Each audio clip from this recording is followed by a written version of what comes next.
pledge allegiance to the flag of the United States of America and to the republic for which it stands, one nation, under God, indivisible, with liberty and justice for all.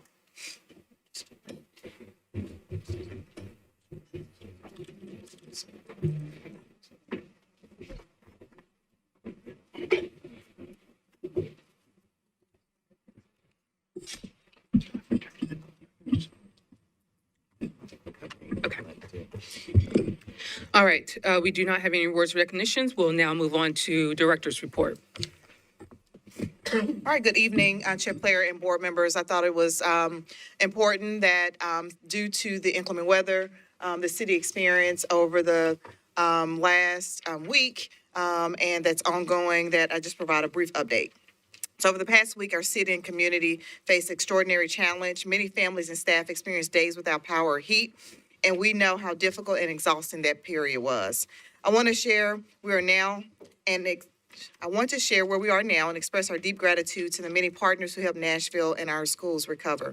Today, we were able to resume operations for all of our school communities with our teachers and staff greeting families and welcome back students after an extended absence due to the challenges posed by the winter storm.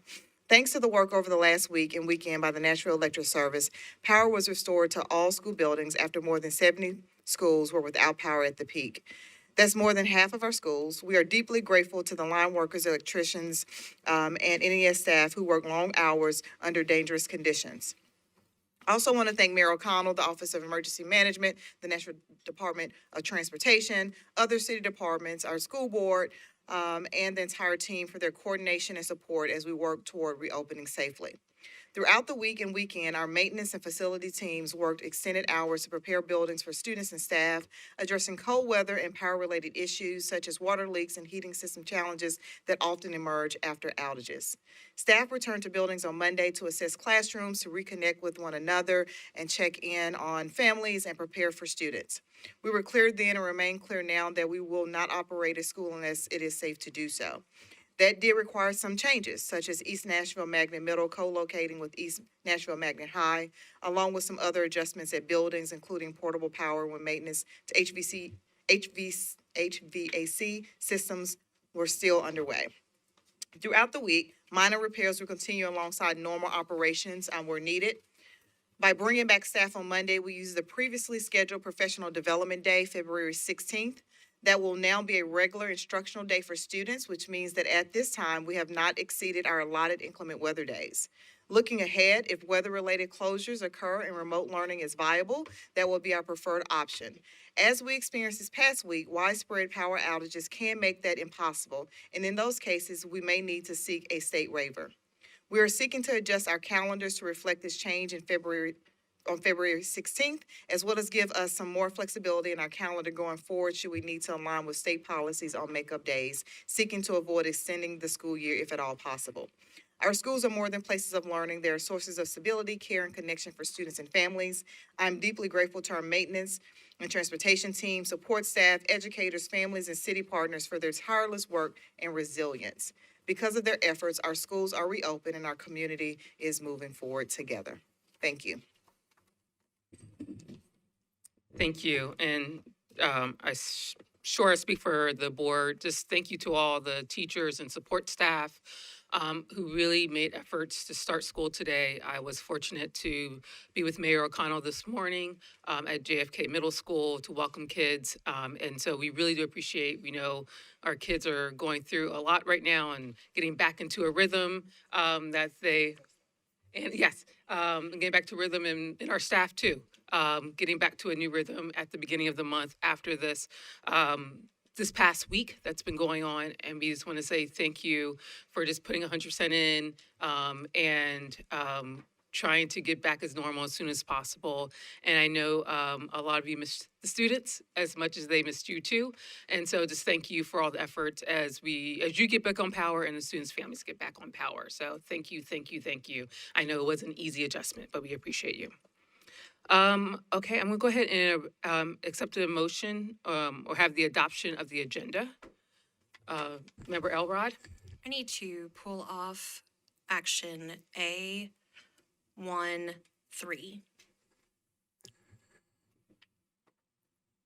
Okay, So I move to, approve this consent agenda minus B3, excuse me. I forgot another letter there. all right. So there is a motion to approve the agenda with removing A1, B3 off of the consent agenda. Is there a second? Second. There's a second by Member Fain. All in favor, raise your hand. All right, passes unanimously, 8-0. Thank you very much. The agenda passes. Now we'll move on to public participation. I believe we have 2 people signed up. Mr. Thomas Yarbrough. Thomas Yarbrough. All right, Joseph Combs.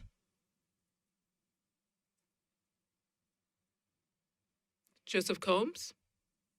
All right, those gentlemen are not here, so we'll move on to governance issues. May I have a motion to approve the consent agenda with the exception of A1, B3? So moved. It's been moved by Member Young. Is there a second? There's a second by Member Elrod. All in favor, say aye. Aye. Any opposed? It passes unanimously, 8-0. Now we'll go on to the contract, Zayo Education LLC. Member Elrod? Thank you so much. It is my understanding, looking at past contracts we've had for Zayo Education, that they are a provider, in case anybody needs that clarification, they're a provider of both internet and of course our phone services. My understanding, looking at that, is that we've had a RFP out in the past and that we currently have a RFP out right now.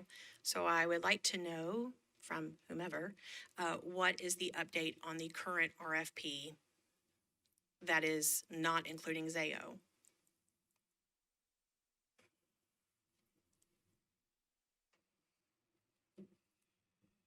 I'll do my best to succinctly answer this. So yes, we had a previous RFP. There was a protest for that RFP process. One of the ones that didn't get the offer was Zayo, and then there was another one that protested, I believe, as well. And so that went through that. So this is a consortium contract. So what we do is we have in the past done this contract so that other counties and other school districts can use that. And so that was one of the sources of the concerns raised in that process. And so what we've done is we're going to another RFP process that is more, that sort of smaller. It's going to just focus on our needs. And so that is still in process. That hasn't been awarded yet. The idea with that is that it would be awarded for the implementation in the July 2027, because if it was to be another bidder, if there was someone else was get it, it takes quite a long time to put that infrastructure in place if we're going to switch to another internet provider. So this is one of the options available to us to make sure that we have reliable internet in the upcoming fiscal year or school year. It also offers the ability for other school districts to continue that contract. It's based on the procurement policies that we have in place that allows for an extension if needed.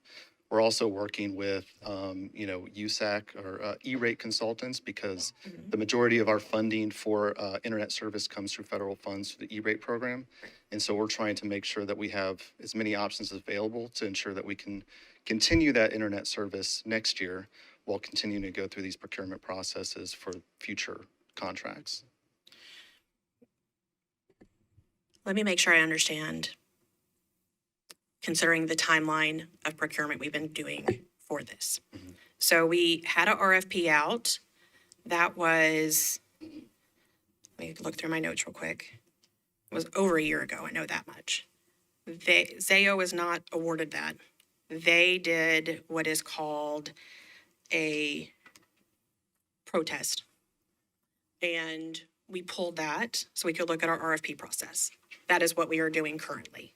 We currently have an RFP out, yes, and so that is still in process in terms of review. So that hasn't been awarded yet.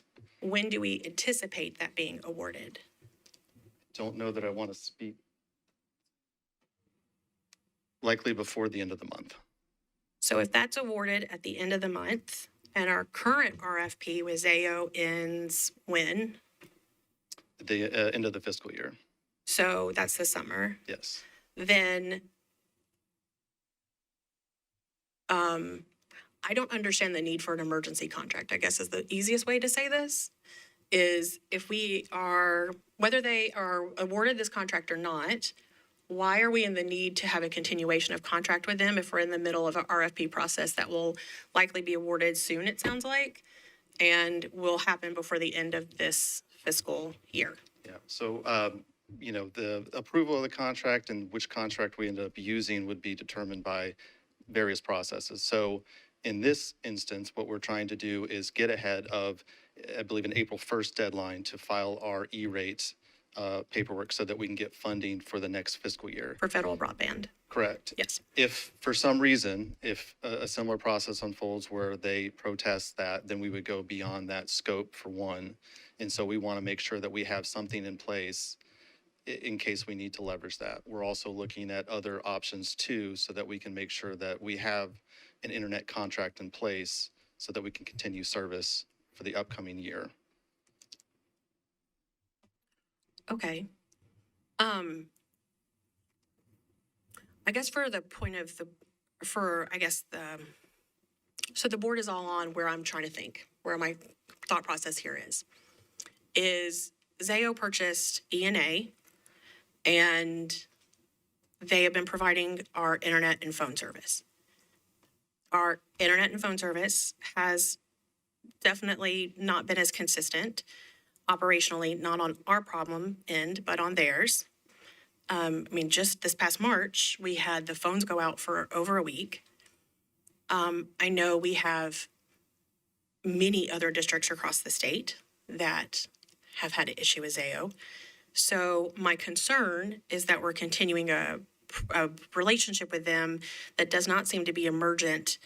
I absolutely want to have operational continuity.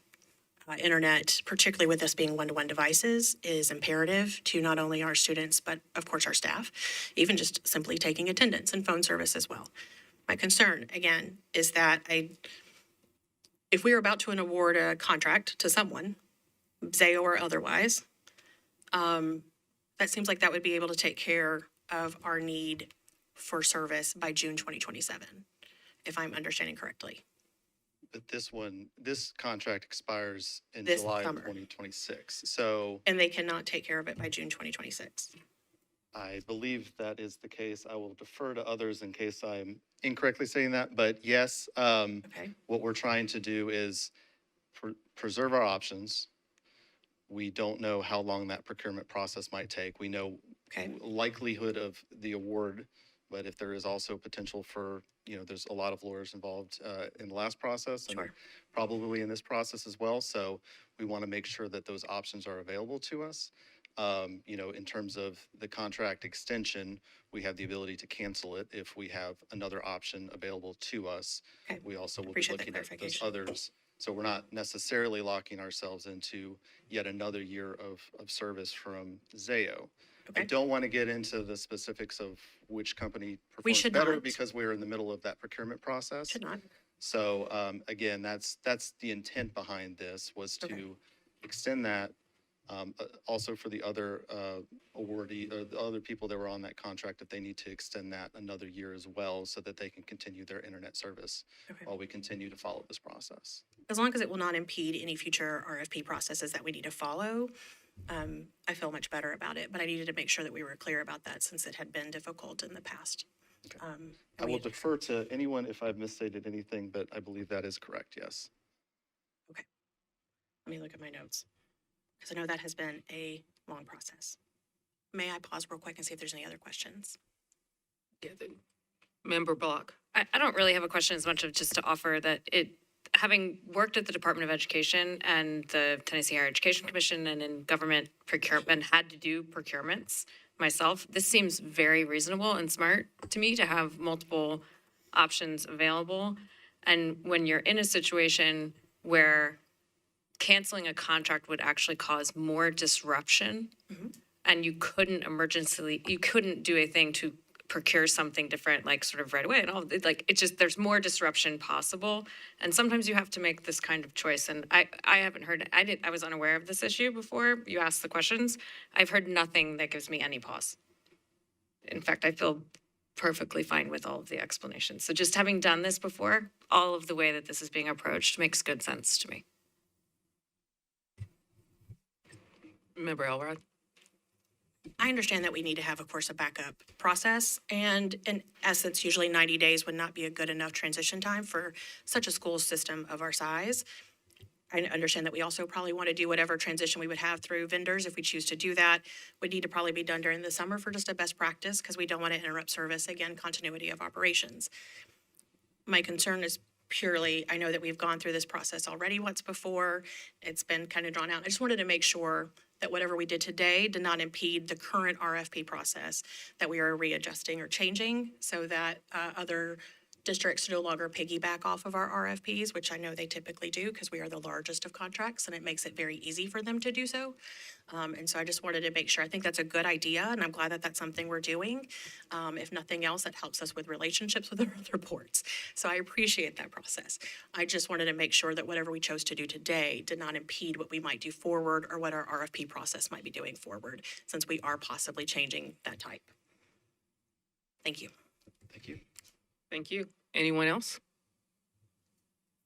Do I have a motion for the Zayo Education LLC? So moved. Moved by Member Elrod. Is there a second? Second.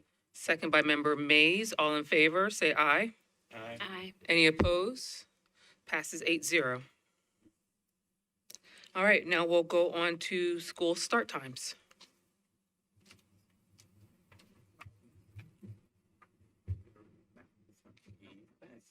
Thank you again. All right,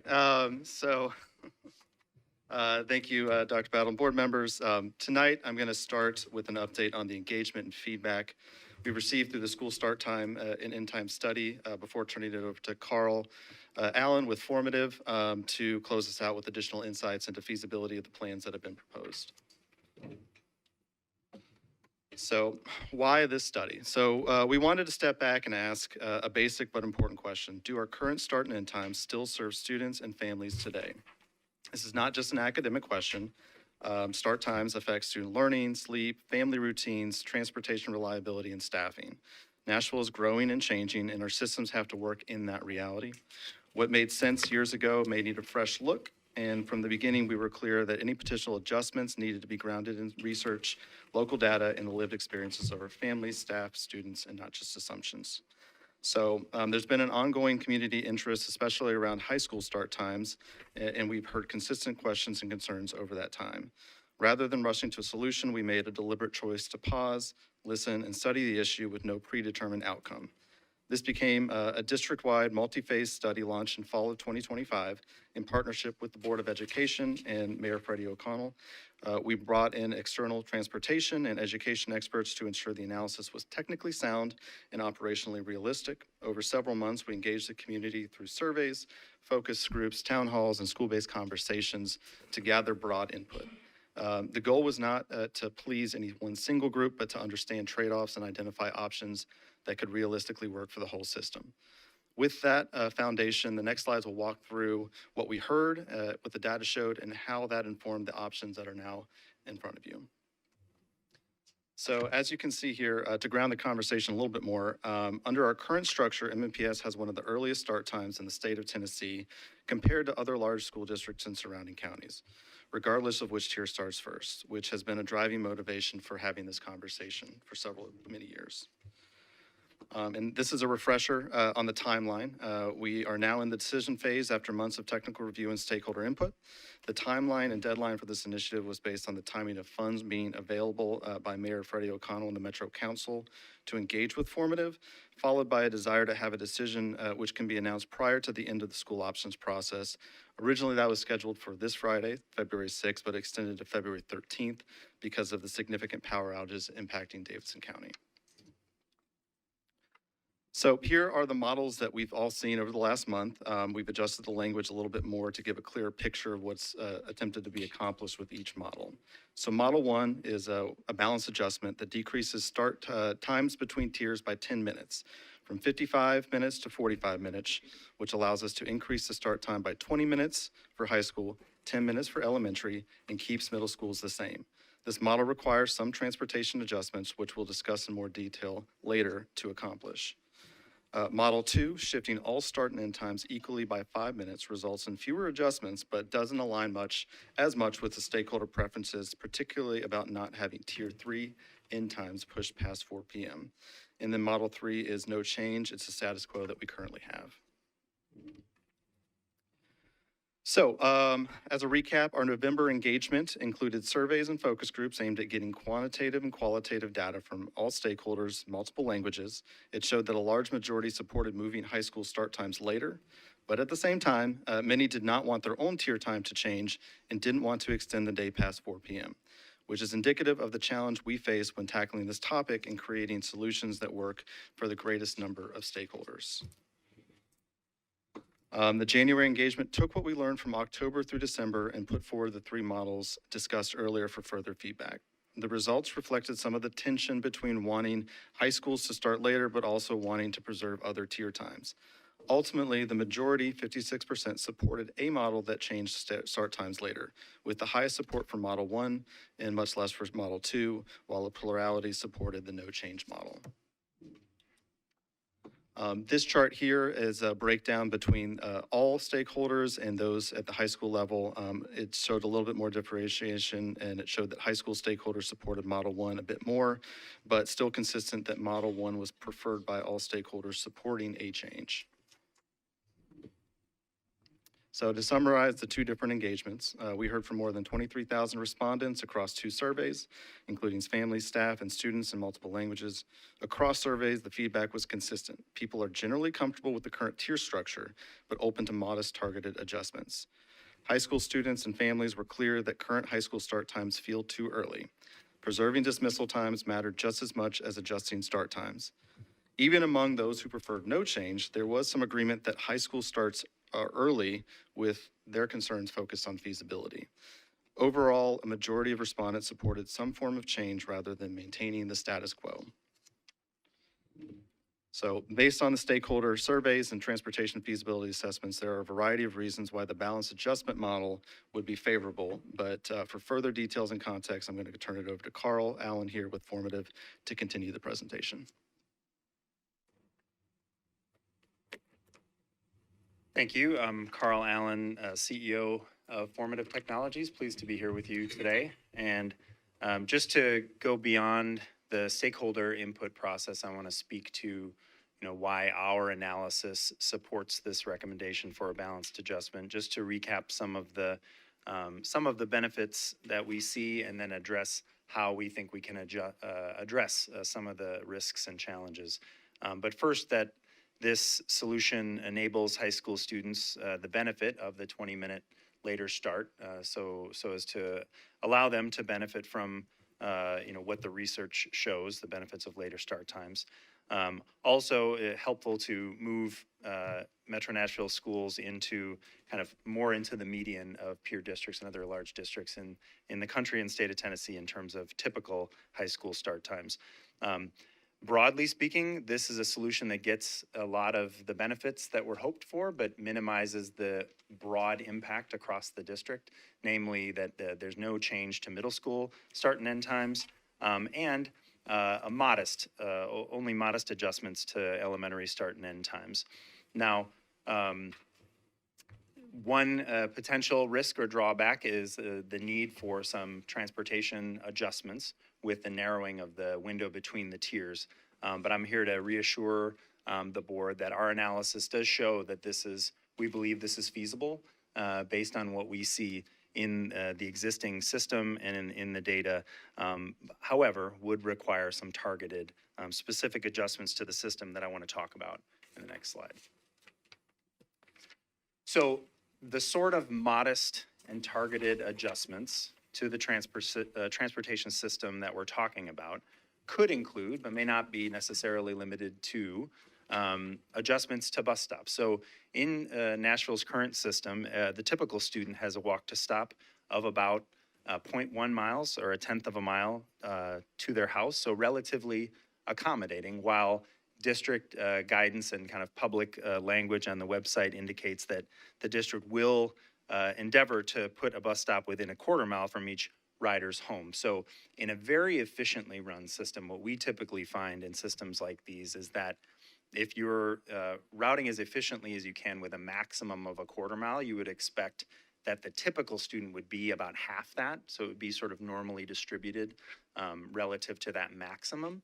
So that would mean, adjustments to make the system more efficient relative even to the existing policy might mean that the typical student might go from, 0.1 mile walk to stop to just a 0.125 mile walk to stop. And across a big system like this, we know that even modest adjustments like that could have a huge impact. And even here, we're talking about much more even targeted adjustments based on, what we've seen, where the shifts are going to be needed, where routes are going to need to be shortened. But we also note that the typical gen ed route in the current system is only 30 minutes. We found in our analysis ample opportunities for rebalancing where there are some routes that have lots of excess time or slack and others that are more, tightly routed, but opportunities to do some rebalancing there. That's another important key strategy that, again, we think is very, very achievable. And that's why we're expressing confidence about the district's ability to adjust those tier intervals to make this solution work. Speaking about timings, of course, the goal is to have, in particular, the Tier 1 students with a later pickup time, and so this model would achieve that. That results in the hoped-for later pickup times for most Tier 1 students, but due to the rebalancing and perhaps changing the order of stops and other route changes, there may be other time changes throughout the system. That would be varied, but also relatively modest based on the overall, the amount of change across the schools in this plan. So in order to implement these changes, it is important that the district gets moving quickly with a plan for implementation. The remainder of our engagement is going to be supporting in that planning and that work. That work will include and should include feedback loops with drivers and work with the existing routing team, making sure not to, and this is part of our typical process, is not to just kind of do a model and then suggest that it be implemented on face value. There's a lot of important iteration and real iterative feedback with the experts, on the ground, which are really your drivers and your routing team and their local knowledge, that informs the details of the solution that's ultimately implemented. And Formative and my team has had extensive experience doing this, and we feel confident implementing processes like this, working hand in hand with routing teams. Most recently have had success with similar adjustments and broader system redesign with Houston ISD and Prince William County in Virginia. So again, we feel like this is very much achievable. So this shows essentially with the implementation of Model 1 where Metro Nashville would fall much more decidedly towards the middle of larger districts in Tennessee with this shift. And then wanted to speak to quickly address two specific more dramatic shifts which were analyzed as a part of our process and discussed, but not supported by the stakeholder process or kind of the feasibility analysis that we did. First was the idea of swapping tiers 1 and 2. This, as an idea, again, not supported by the stakeholder feedback, which was extensive, and also harder to implement, namely for reasons that switching the tier structure, not just kind of making small shifts, would actually require much more wholesale revision to the routes themselves, namely switching how the routes are paired. So actually requiring that, routes that currently go from a tier 1 to a tier 2 school would have to be completely redone. And so that would mean a lot more change for a lot more students and families in the system. And then also of note that high school students and high school routes that are on tier 1, those students typically live a lot further from their school. And so those routes tend to be longer. Those routes themselves would require a lot more adjustment. The other biggest need, and we heard this a lot in our stakeholder engagement, was around concerns about childcare. Shifting in particular elementary school to the earlier tier would leave a big gap for a lot of families. And so if a solution like this were to be considered, that would have to be something that would have to be solved for. And so that was just a primary concern that was raised throughout the process. The next one I want to speak to is just the idea of a potentially just a much larger shift to make the high school time even later, but requiring, because we didn't feel it was feasible to squeeze the tier intervals any more than what we're proposing in this model, that that was basically deemed infeasible by way of strong stakeholder input, especially around maintaining earlier end times and not going past that 4 p.m. on the tier 3, and also concerns within the high school within high school families and high school students and staff about engagements and after school activities, caring for siblings, jobs, and things like this, where they actually wanted to maintain as much as possible their current end times. Lastly, were some considerations about traffic. As you start to shift some of these times, they bump much more into the city's regular rush, and that would cause additional complexity that would need to be modeled out and just was not deemed to be feasible. Finally, want to speak to a few other longer-term improvements or investments that we believe will help to ensure the long-run success of this initiative and that will need to be part of the long-run strategy. And so some of these are, discussions are already underway, but thinking about ongoing improvements to real-time data capture, that is the system and its GPS tracking and understanding just in much more granular detail the effects of traffic and so on, to be able to more fine-tune and engineer the system. Improvements to ridership tracking and more day-to-day tracking of who is actually riding the vehicles, and so that it could be fine-tuned even more.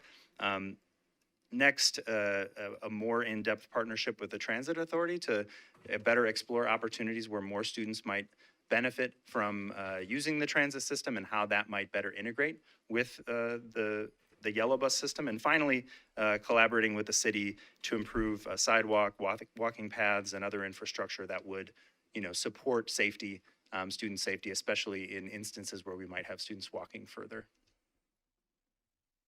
So with that, I thank you very much. And again, just to reiterate that we've been privileged to be part of this project and feel confident, again, that it's very much achievable. Thank you.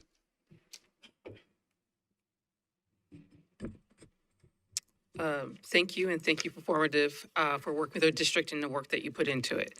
I will entertain a motion regarding start times. Member Block. I move that we adopt the changes outlined in this balanced adjustment model, starting in the 26-27 school year, to decrease the gap between the standard tier times from 55 minutes to 45 minutes, adjusting later the start times and end times for high schools by 20 minutes, elementary schools by 10 minutes, and keeping middle schools at their current times. Is there a second? Second by Member Tyler. Discussion. Absolutely. All right. All right. I'll start with Member block, so she made the motion. Okay, and I'm gonna talk for a minute, so everybody be ready. Because I do want to try. I mean, having been engaged, as you all know, pretty intimately in the process and going to a bunch of the meetings and all of these things, I've spent a lot of time thinking about the feedback that we've heard and how we might address it. But first I want to start by thanking Dr. Battle and her team and the communications team and transportation teams in particular for getting into this conversation. It's not an easy conversation. The city's had it a bunch of different times. Dr. Battle, after several, requests from folks, said, after 5th grade, transition is over, we'll have this conversation. And here we are having the conversation after 5th grade transition was over. So I just want to start by saying thank you for entertaining that. And then to the mayor and his team for supporting the work. And Formative, y'all have been very impressed with. I'll say this again in my comments later, but really high quality data analysis. They were committed to trying to entertain ideas that were out of the box, even if we didn't quite, we weren't quite able to get to as many of the out of the box ideas, but I think, the last slide there shows that there's still a commitment to thinking about that. And then lastly, I just want to thank everybody who participated in this process, all of the 23,000 folks who took the survey, folks who were engaged.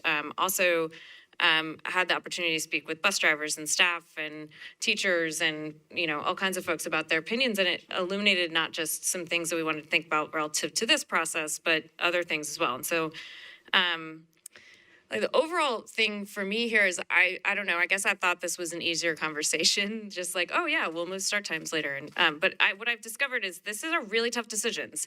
Bell schedules are, as I've come to know the terminology, are they impact way more than just like when do I get my kid up, when do they get on the bus, how do they get to school. It impacts a lot of different things at schools. It's a huge impact for transportation staff, for other support staff, extracurriculars, jobs. Folks trying to get their kids to school and again get to work for themselves. And the infrastructure in the city, as we've also seen happen just recently, doesn't necessarily allow for what we all might want in various ways as the ideal. So just to talk about the goals in the process and then my own goals and the thing I want to talk about. So the focus for me has been around, number one, the research that would say that healthy sleep for teens means sleeping later. Solutions that are cost effective, but also things that we can do, things don't cost as much disruption, aligning with what we've heard from people, and then making some potentially realistic options. So I'm going to talk about each of these things. Again, I told you this is going to take a minute. I'm going to try and go quickly. So I'll start with the research. What I did some deep dives, and one of the things that I found is that actually this is one of the more consistent bits of research on adolescent sleep health and how that affects health, which is why the American Academy of Pediatrics recommends actually 8:30 as a start time for high school students, but also recognizes that that's not always possible. And the reality, when research meets reality, which happens a lot, like, I mean, I'm supposed to eat a lot of vegetables. At least I think that's still what is being recommended, but I don't always eat 6 servings of vegetables a day. But if I eat more vegetables and I get more sleep, I'm likely to be more healthy.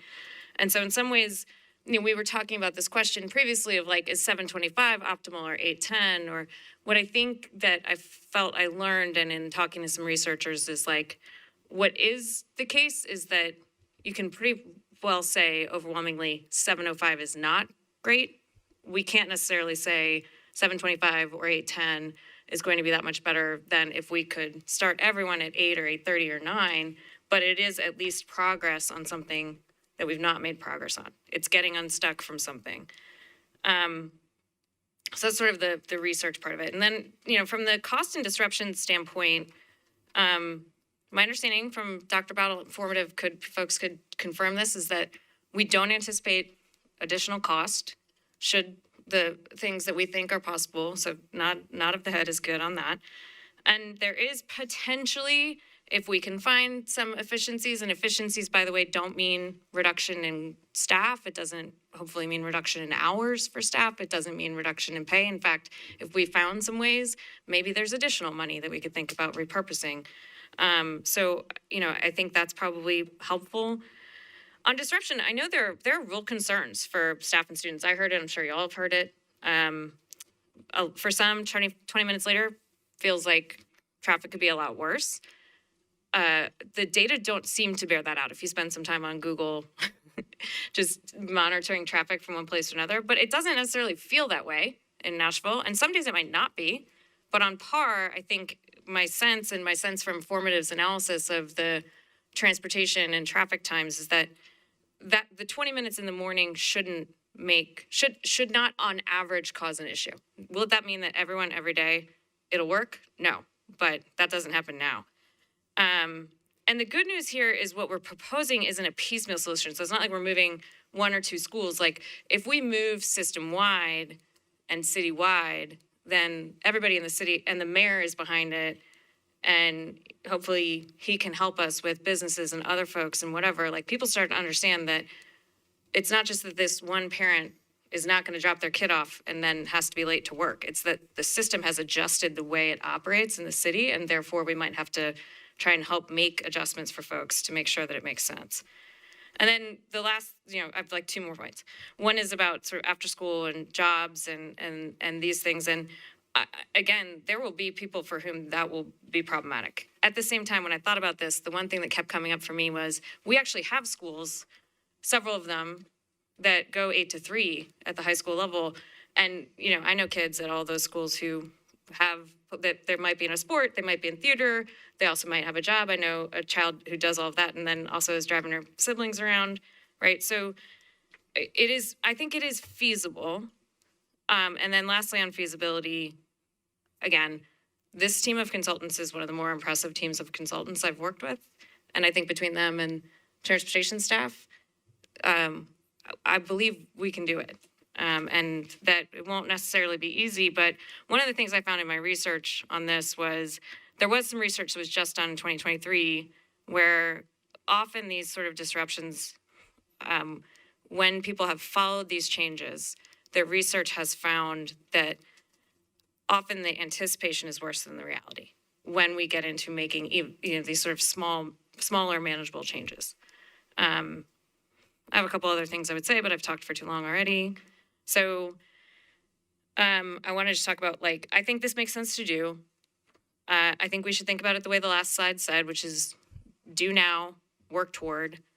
And my list of work towards includes things that I'm committed to trying to keep pushing the mayor on. Additional, because if we were going to make any other change, right? We would not put any other group of students at 705. So unless we make a change to 725, there are no other options. Because high school students are the only kids we would have out at bus stops at 5:30. We make this change. A student who's normally at the bus stop at 5:30, which is the earliest time, is now at 5:50. The average student at 6:15 is now at 6:35 or 6:40. For me, if I get to set my alarm, that difference, like, that's a better day, personally. So anyway, the things I want to talk about going forward are, in general, one of the things that came up in this work is we need additional before and after school options. That is clear. We need that for elementary and middle school students. We couldn't make any other changes if we wanted to, but we need to continue to push on that. I think the mayor is open to those things. We need additional childcare options for our educators because we could never make any other change. We cannot move elementary schools around if we don't have more childcare options. Same with middle schools. Middle school educators need time off if we can find it sometimes during their days. If they can't take it in other ways, I mean, it's just a tougher time. Middle school educators, sidewalks and walking paths, aligning WeGo and MNPS, and for us, all of the things that are outlined here. So sorry, I told you it was going to take a while. I have like 4 other things I'd like to say, but I'm not going to. My overall point is this: let's do now and build toward. Let's make a change. Ask all your questions. Thanks. Thank you. I'm just gonna go down the rows. Do you have anything, member Tyler? Yeah, I had just a couple of clarifying questions. The first one was on slide 11, when you're talking about the modest adjustments. Items to be implemented for success. The full implementation plan to adjust routes can begin immediately. So when you say immediately, you mean right now? During this school year, we can go ahead while we still have some cushion in time to see if this will actually work. My biggest concern with this is, can our transportation department actually do it in a way that does not create larger problems? Yeah, so yes, we can start immediately. And based on building off the analysis that we've done, right, we've already identified, done a tremendous amount of work within the system, identifying where that slack exists, all of the walk to stop distances across the system, which trips, would need to be shortened and so on. Drivers or the routing team with their local on the ground knowledge would have more safety concerns. And then we can use those opportunities to better codify in the routing system, that these are actually routing, hazards, walking hazards or things like that, such that, while we're modeling for next year, getting that feedback, we're at the same time kind of better codifying, making the system stronger and like more resilient, and kind of adjusting time assumptions and things like that, such that it becomes more accurate for future moves too. So that, yes, that could start right away. Okay, that's helpful to know. Something else I really appreciate is that you're not just looping in transportation higher ups, but the actual drivers themselves. I have kids at every tier level myself that go to metro schools. And I know that Mr. Tom and Miss Lynn in particular have thoughts about it, and I want their voices to be heard because they're the ones who have to live it. They're the ones who are going to have to drive it and deal with it, not just the parents. So I think it's extremely important that we get their expertise, because it is absolutely expertise, about what happens on their route and what does it look like and where is that efficiency actually going to be efficient and where is it going to create a larger problem. So I appreciate that you are including those voices, that they are going to be par for the course is how you integrate that. That's extremely important to me. Thank you. The other question I had was, So obviously, nothing will change for like the middle schooler. Their bus time is going to stay the same. But the other two, because of I know it's not called squeeze anymore, but because of that squeeze, that means that those students will spend less time on the bus overall than they had previously. So the typical times won't change much, Okay. but across the system, in order to accommodate the squeeze, so both, all of the intervals will be squeezed or adjusted. So actually, system-wide, that is where folks, families, even of elementary and middle school students may, feel some of these modest adjustments. So that would be not just for high school students, whereas they're the ones experiencing the, on average, the change in their pickup times and their start times. Okay. And then just a general statement, thank you for your responsiveness. Just a general statement is, Dr. Battle, I'm one of the people who's been asking about starting the start time earlier for a while, and I really appreciate your willingness to hear our questions and then not just drop it, but to come back to it, to make sure that it's fully explored in the ways that we can actually serve the students and the families and the teachers and staff that we have the best way possible. I think obviously, in an ideal world, I would love for high schools to start at 8 a.m. or even 8:30. I think that would be wonderful if we could make that happen. However, the feasibility and the reality is that with what we have available and the students that we serve and the traffic that we live in and the constraints of the budget of being able to buy more buses, and then the ability of finding enough bus drivers to hire enough bus drivers, that it can't work. We can't make that happen. And instead of throwing out the baby with the bathwater and saying, well, we can't do what I ideally wanted to do, so we should do nothing. I have heard feedback from my district specifically has said this first option, this new balanced option, is the one that they would want, even if it doesn't meet their ideal. And so to me, this first option does not meet my ideal, but it gets us closer to it. And so I am willing to do whatever small steps I can to get closer to what I think the ideal should be. And I don't think the ideal is to continue to start school at 7:05 for a high school. And so a change that we can make that will not cause large disruptions, that will actually make some efficiencies better for our students, smaller and less amount of time on the bus. I mean, to me, that seems logical, and it seems like the right thing to do for our students and for our staff. So I am in favor, and my district, from their responses, overwhelmingly also said that's what they wanted. Thank you. Member Maize? Thank you. So I'll start with the question that has plagued me since we started talking about these start time changes. What are we trying to solve for? What problem are we trying to solve for? Is it? And let me add to that a question that I received from several constituents over the last probably couple of days here. What data have we seen that supports changing start times, even by 15 minutes, will increase academic outcomes for our students? And overwhelmingly in my district, even talking to parents and talking to some students that were wanting to get their opinions heard, and several bus drivers, overwhelmingly, they said no change. So that's what the feedback has been in my district. Now, having said that, I'll go back to my original question. What are we trying to solve for? And does this change do that? And I don't know that I have heard that answer yet.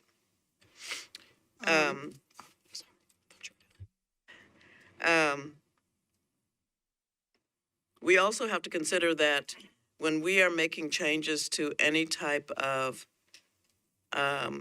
transportation, that we're considering a couple of things, that we are not just looking at routes on a computer or a piece of paper and saying, this is how this needs to happen and this is what needs to happen. We need to be looking at the reality of how these routes are actually happening. we need to make sure that we are speaking directly to these drivers who are on these routes every single day, because they know better than any of us sitting here how this would impact them on a daily basis. And again, I've had conversations with transportation drivers, and the overwhelming question is, what are we trying to solve for again? What are we doing? So that's my question. And Dr. Battle, I'll allow you to jump in there, because I want to know, what are we trying to solve for, and does this do that? Yeah, I'm going to invite Shauna. No, you covered some of that at the top of the deck. So two things as he's coming. The first one is just reiterating that we can have and will continue to have representation from our drivers on the committees. So they have been involved, maybe even some focus groups with a larger group as well. So that is, I mean, clearly important to this process. So we value their voices. The second thing is just for context, for District 6, right? Okay, trying to keep this together. Is the only district that actually has a zone school that starts later. So that actually makes sense with regards to changing start times. And so right now, you have the only zone high school that actually starts at 7:15, which is a little bit later than the others. And from the benefits, because I actually used to be executive principal at that school, I can speak a little bit to the advantages of having even 10 or 15 minutes. Now, I've been clear that I've been pretty partial in this discussion. So this is in no way defending one preference over another.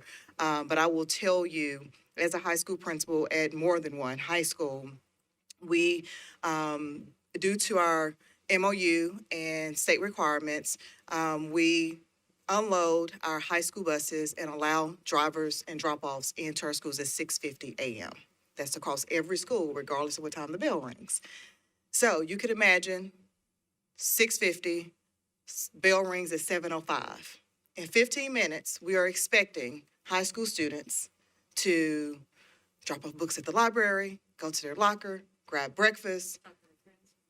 You know, the socialization part is important, right? In 15 minutes, which often translates into tardy students to school, which means you're losing instructional time. Okay. Now we also have the Evolve system, which we've gotten pretty efficient, but could take an extra minute for students to transition in. I've had the reverse, which is the 7:15 start time, where I almost always could get students to class on time, protecting instructional time. And as a result, again, much improved, as we recall, academic and non-academic outcomes. And so there are small changes that can translate into more efficient operations, but also protection of instructional time that can lead to positive student output. So, but I just wanted to give the context that we have one district that has a zone school that starts a little bit later, and it is in your district, which would square with feedback around additional timing as well. Probably not holistic, because you do have two high schools, but that was in coordination to make sure that we could run routes, get kids to school on time because they're on the same street. So I just wanted to give that context. And then Sean, if you can reiterate some of the why with regards to this particular study, specifically to Board Members May's point, we've talked about this a lot, but we've tried to kind of cool down the why behind this particular study. I don't want to step on a great answer, but so just to reiterate, we do have the earliest start time among peer districts in the state of Tennessee for any tier. And so that's been driving the conversation over probably many decades about, what are we looking at for terms of start times. There are also plenty of research in terms of adolescent sleep, in terms of getting additional sleep time. You can't guarantee that the kid's going to go to bed at the same time and get up early. We can't guarantee a lot of factors in that, but what we are doing is creating that cushion. And so the why is really to try to take a look at the reality of what the situation is, understand, the context that I wasn't here when I wasn't alive when the start time tier was originally You don't have to formulated. throw it out like that. Come on now. But, it's been that way for a long time, and there's also been several conversations over the years, and it is hard.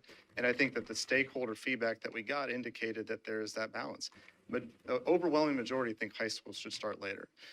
A lot of people just don't want to change other factors. And so what we were able to do, I believe, with the help of Formative and create a model that reaches some of those goals. It's not a perfect solution. There is not going to be a perfect solution to this, but it does help us to move that ball forward, to get whether, 20 minutes of additional sleep time. I know there's plenty of times where I've like, I want another 20 minutes. Like that's just the reality, that it gives an additional amount of time, and it moves things a little bit further down the line.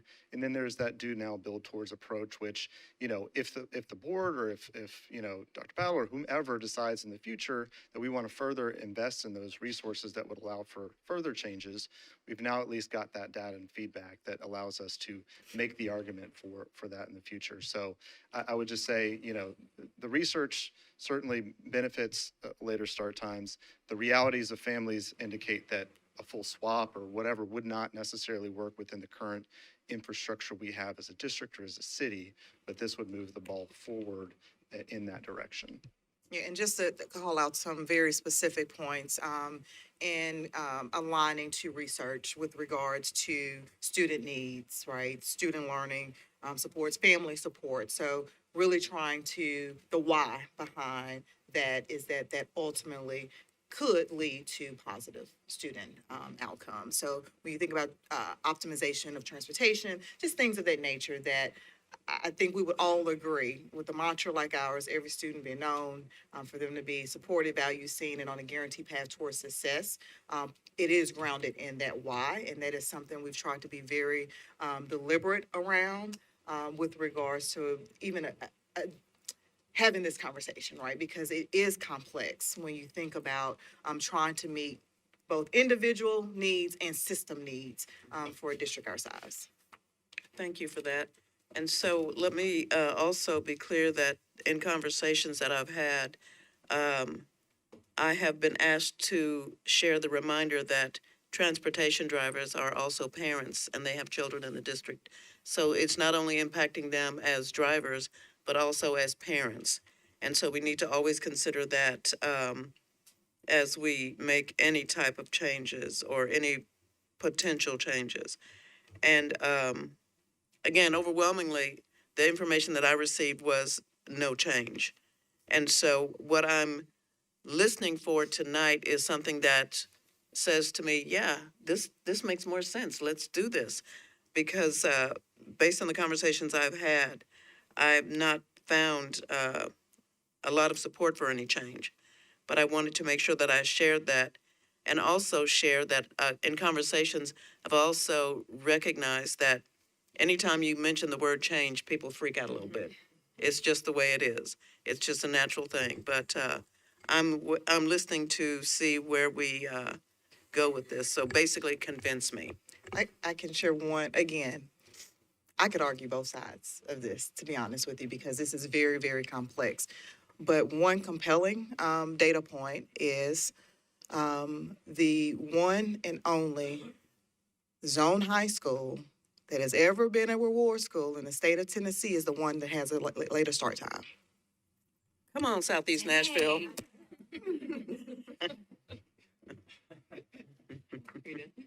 Just saying. I'm very proud, very, very proud of them. Well, thank you for that. I may have some additional questions later, but that's it for now. Thank you. Vice Chair Nabon Kinney. Thank you. I just want to start by reiterating Board Member Block and thanking everyone who has played a part, both those who have participated, given their feedback, as well as formative and our leaders at the district level and all of that who have played a part in this, including those at the mayor's office.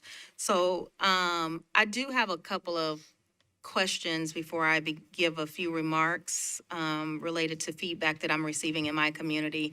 But can you do some clarifications for me?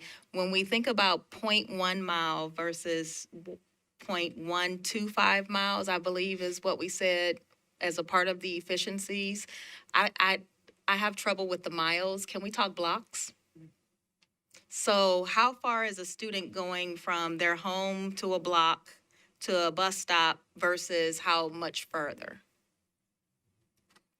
Yeah, so I can answer that. So a tenth of a mile may be a block or block and a half, whereas, adding another 25% to that might be, up to 2 blocks. And that's just on average, that's the typical student across the whole system. And so I think what's important to understand here is that the goal would not be to, change stops willy-nilly or to consolidate stops across the board, but really to look at those targeted opportunities, controlling for safety factors and neighborhood factors that, by the way, drivers are some of the best informed places where we'll learn where, we want to be more cautious in that respect. And then, resulting in a more, a typical student walk to stop that might be more in that 1.125 zone or 0.125 zone, excuse me. Thank you. And then when you say across the system, are you referring to MNPS or schools across the nation or the state of Tennessee I just mean within MNPS. within MNPS? Okay. But our research does show, again, when you have a maximum set, if the maximum for a cohort of students or a grade level is a quarter mile, then a very efficiently routed system would tend to have a normally distributed walk to stop distance at about half that, right? So that's kind of where we derive that currently Nashville is not inefficient by any means, but just slightly below, indicating that there's some opportunity to stay within, what we would consider an efficiently routed system without making too big of adjustments. Thank you. And then still in this context around efficiencies that we're looking to do around transportation, I would like to hear from someone within the district about so we have theory versus reality when it comes to implementation of what those efficiencies would look like. Are we feeling confident that we can meet the needs around transportation, given the shorter times, but the same distances that we're doing pickup? Yeah, and I'm confirming what I'm getting ready to say with Chief Sullivan, but this has been a collaborative process. So our team shared all of the data, their feedback, their kind of analysis on everything. So this isn't just simply like formative from an external perspective, leaning in with these efficiencies. It has been a joint effort between the two. And again, I think we've had that at one level. We've also had lots of engagement, voices, getting feedback from the team as well. And my humble estimation of that, from what I've heard and what I've heard from our drivers and the team, is that there has been responsiveness to that based upon the feedback that's been received. So to answer your question, it's been a joint collaboration between the district and formative. Okay. And then do we And anticipate? one caveat. Again, connecting theory to reality. Like, we still have to be very mindful that this doesn't also mean that this is a perfect scenario and there won't be bumps and challenges that we have to work through along the way. That's the part I'm worried about. But I understand that happens.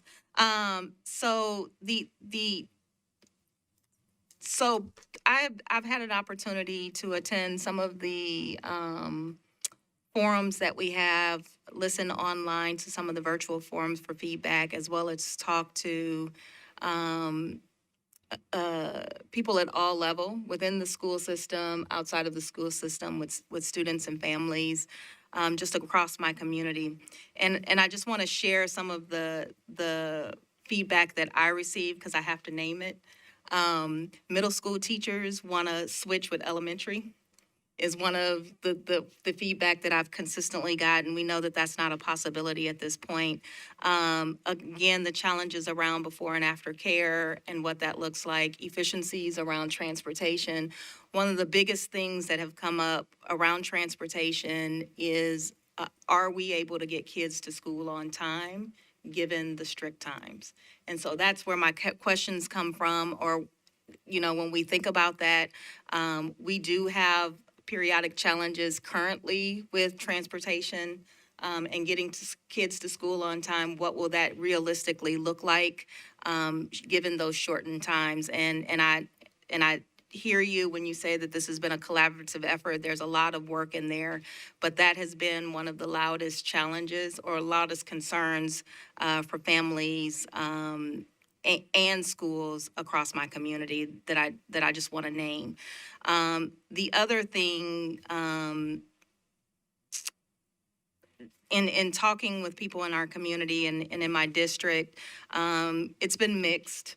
About 60-40, 60 want to keep it the same, about 40 are okay with the changes, but could go either way when it comes to what those changes look like relative to that for various reasons. What has been clear is, again, with middle school, if we remain the same, we don't want to move further related to that. So, I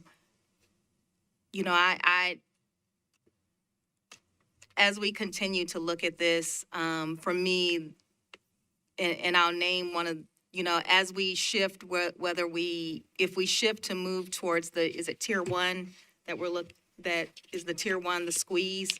If we look, Tier 1 is the motion. Model 1 too is the motion. Model 1, yes. So if we look, and we're calling it used to be called the squeeze, am I? It's the same thing. Oh, okay, so now it's balanced, okay, gotcha.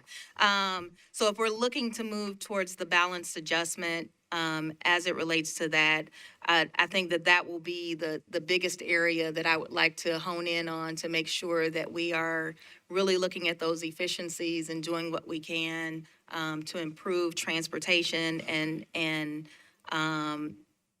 ensuring that students are getting that access and getting to school on time so that we don't have that.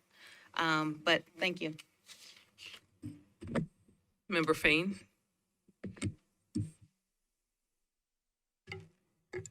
Couldn't get my thing on. I think the biggest, first off, thank you, Erin. You and I for sure are data people, so I appreciate that. I feel like looking at the data, looking at the numbers, I mean, I agree with board member Maize that I mean, the numbers are saying that our faculty and our students do not support it. And I think a big job of everyone sitting here on this board is to advocate and support those not only those parents, but the staff and faculty as well as the students. Like, I mean, we are board members, school board members. And so if we are pushing something that they're not in support of or that they're not advocating or rallying for, then I mean, numbers don't lie. I mean, the numbers are there, but I guess my biggest question or concern, just like you said, like what are we doing it for? I mean, because if the students and the faculty and the staff are saying that they don't want it, yeah, that they are. If you look at the numbers in there, in the data that we have on this sheet, the most of the support is saying from the numbers and the resources that we use for them, they're not supporting it. 41%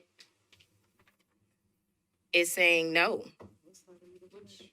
So if we're looking at page 8, which has the numbers on it, right? Are you looking at January survey responses highlights or January survey number 1 all versus high school responses?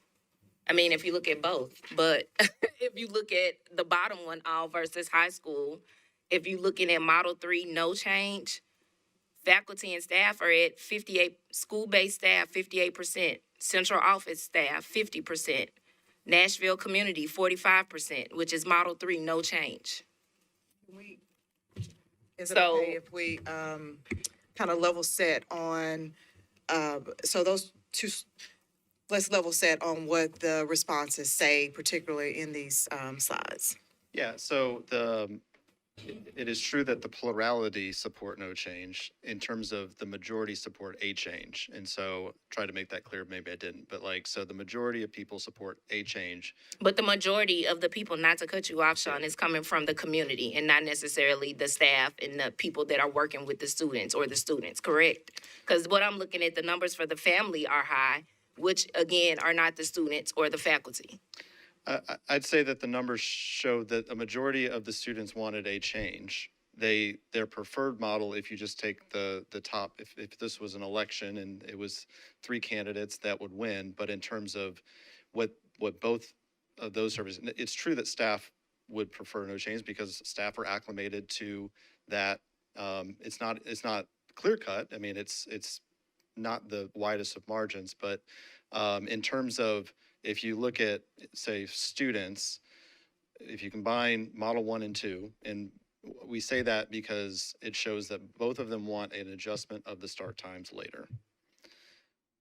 There's a difference in the way that the models work, obviously, in terms of whether we're doing whether we're shortening the route times or just shifting everything 15 minutes.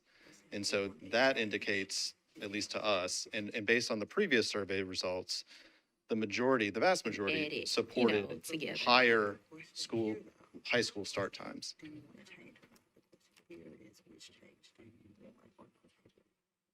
Yeah, I mean, it makes sense. Like I said, I'm a data person. I do this for my 9 to 5, so I know how to read and interpret. But I'm saying from what we're looking at and why we're making the change is based on not necessarily, I mean, the votes were important, but we're looking at data beyond the votes, particularly.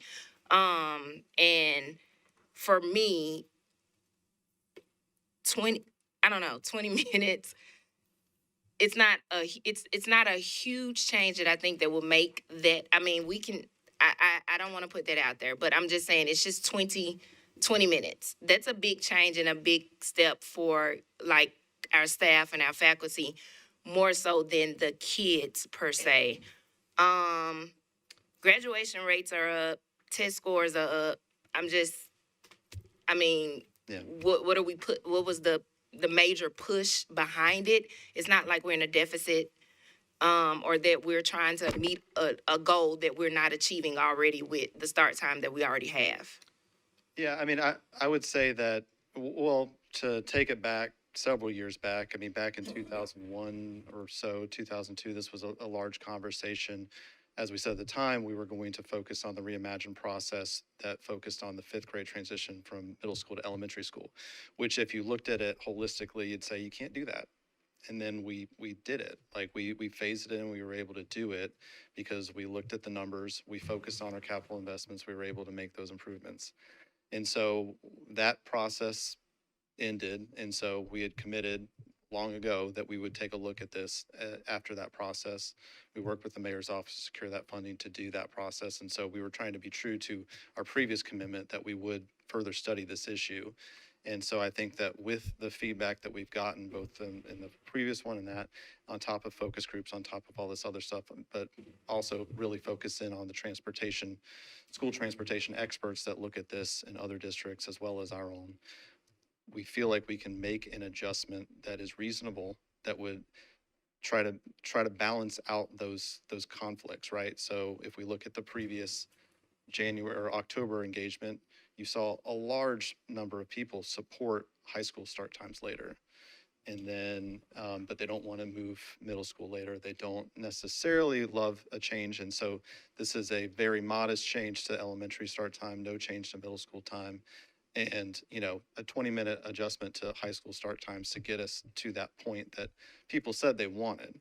And I understand that, when we presented the 3 models and that provides an opportunity for 2 models that make a change, 1 model that makes no change. And so, the plurality did support that. And yes, some school-based staff, it's understandable. They've sometimes had years to acclimate to that schedule. And so I understand that any change is not necessarily wanted by some, but it's not even that clear cut because, in the focus groups where they got the qualitative data, a lot of it was they wanted to see a change. They just were concerned about the feasibility. And that's why we coupled the engagement part of it with the feasibility study with formative to try to make sure that anything we presented forward was something that we thought we could reasonably accomplish within the resources that we had.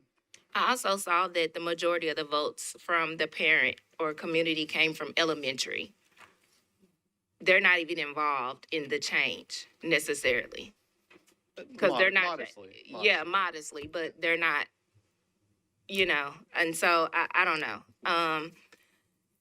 I know we got to vote. I know that there is going to be a change, so I'm prepared for that. It's just, I, I mean, I'm just an advocate of like the why behind a lot of things and what is the real reasoning and what is the reason why we're all here and on this platform. So that's it.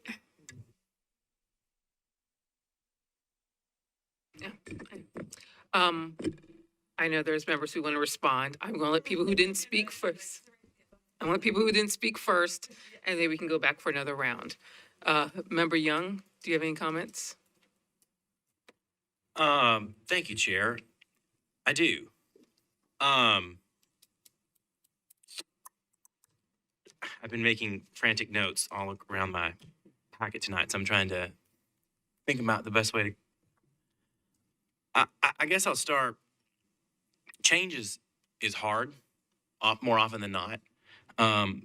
But I think that it's important for us to show that we have to show each other that we can do it, because I think for some of us, or for me at least, I feel like maybe this isn't enough change for high school start times, but I think it's important that we show people that change is possible and that it is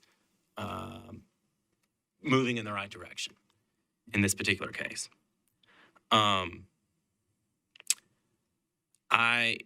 think it's worth noting, at least for me and in District 3, it was more than 2/3 of families supported moving times backwards. In fact, I mean, not backwards. Shifting the start time. I think it was less than 1/3 that prefer keeping high school start time where it currently is in my district. I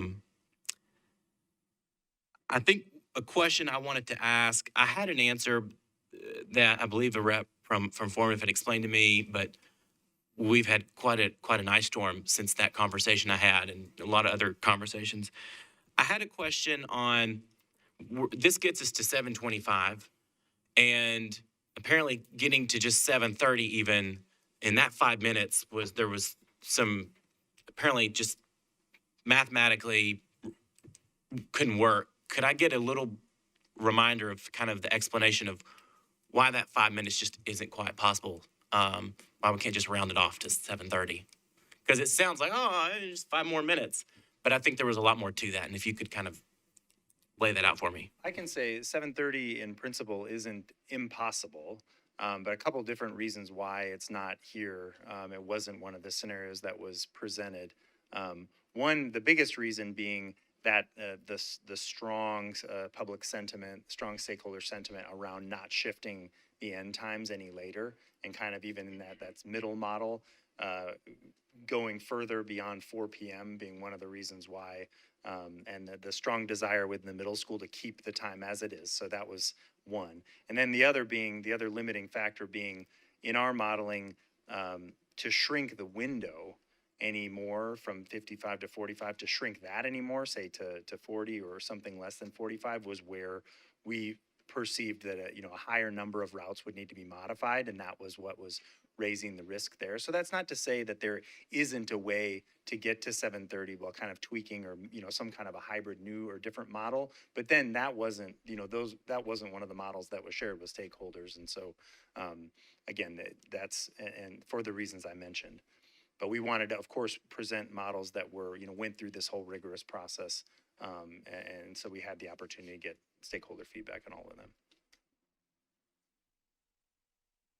Thank you. That was the only question I had. I've learned so much in the last several weeks, so much, and I guess I would just encourage us as a board that we don't see, if we do vote to move to 7:25, if we go with Model 1 and that the motion on the floor passes, I hope we don't see this as the finish line. And I hope that we see this as the beginning of a multi-year analysis or process of refining this and figuring out how to make it better. I like the slide that says do now and build toward. Because I think this Model 1 that we have before us is some good low-hanging fruit, so to speak, that with minimal or no fiscal impact and not too much of an operational impact, we can make some change for families. We can respond to what at least 2/3 of families in my district say that they want to see. And I'm not one to say things to hear myself talk, so I'll just stop at that point because I think most everything else I think has kind of been said. So I'll leave it at that. Thank you, Chair. Thank you. Member Elrod? Thank you, Chair. Historically, when making large operational changes, we do so with lots of consideration. And the best example we have of that is when we transitioned our 5th grade into all of our elementary schools, which was the impetus maybe for this board of us talking about our school start times. As a lot of families asked, when can we discuss that as well if we're going to be touching our schools? So again, I am glad, just like Member O'Hara Block brought up, I am glad that we're staying true to our commitment of what we said we were going to do, of addressing it now after that lengthy process. And that process was lengthy. It took us many years. We were able to do it in small groups. It wasn't always popular. In my district, we were the last district to get 5th grade into our schools. People were not so happy about that. But it was the right thing to do, and to do it in incremental portions, because we wanted to mitigate unintended consequences. And there were plenty of unintended consequences, whether it was transportation or not. So when we've discussed in past meetings about doing the same here with transportation and seeing, can we try this in a certain cluster or in a certain quadrant or even within a certain grade band, the response historically has been something along the lines, whether it's from formative feedback or whether it's been from internal, our own staff feedback, has been that we can't really do that because it's just not equitable to do it in a small pattern like that. It needs to be done across the entire school system. So the information about your 715 school, high school, is frankly a little surprising to me. I did not know that we had a school that was an outlier in that situation. So with the consideration of this new information of having a school that already has a 7:15 start time, is there anything that we know from that? I hear Dr. Battle's example of that they are the only high school reward school. That's good to know. But is there other additional information that we know from that that would be helpful to this discussion? Like, for example, what is the on-time rate for that school? Do we have an issue potentially with they're having a hard time getting to those elementary schools? Have we learned anything positive or negative from that experience, since we do have it now to work from?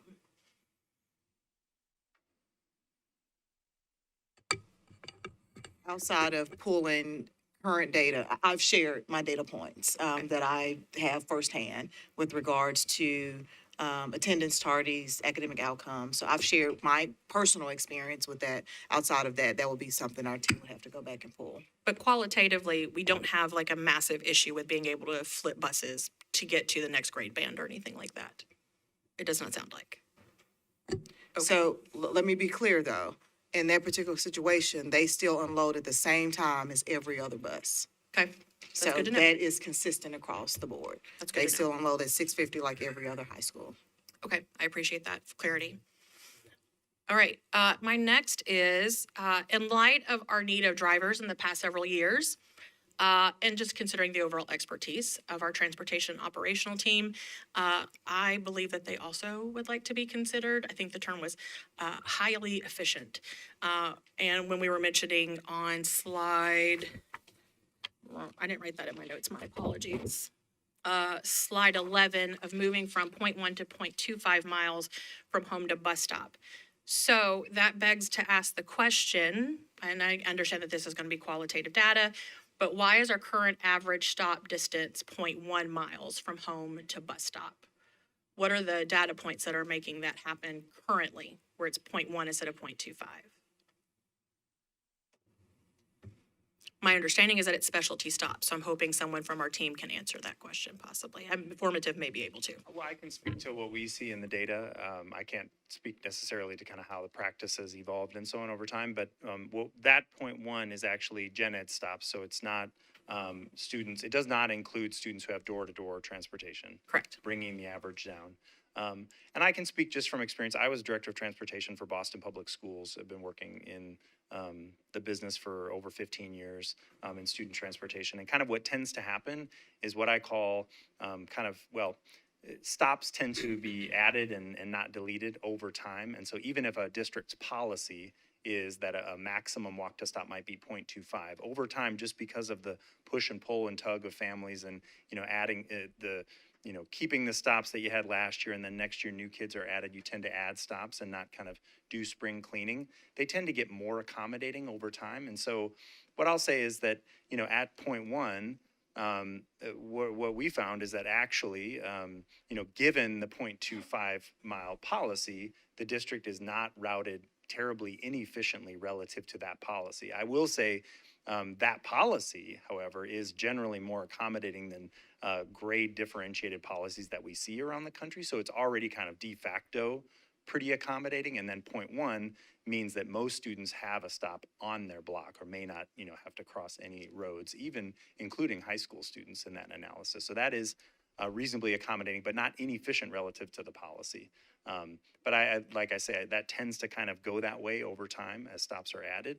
But given that, I don't think the system is currently very inefficient. But the point was that there can be a lot of change across the system, and there doesn't need to be a ton of change, but just some targeted shortening of routes by just modest adjustments in walk to stop distances.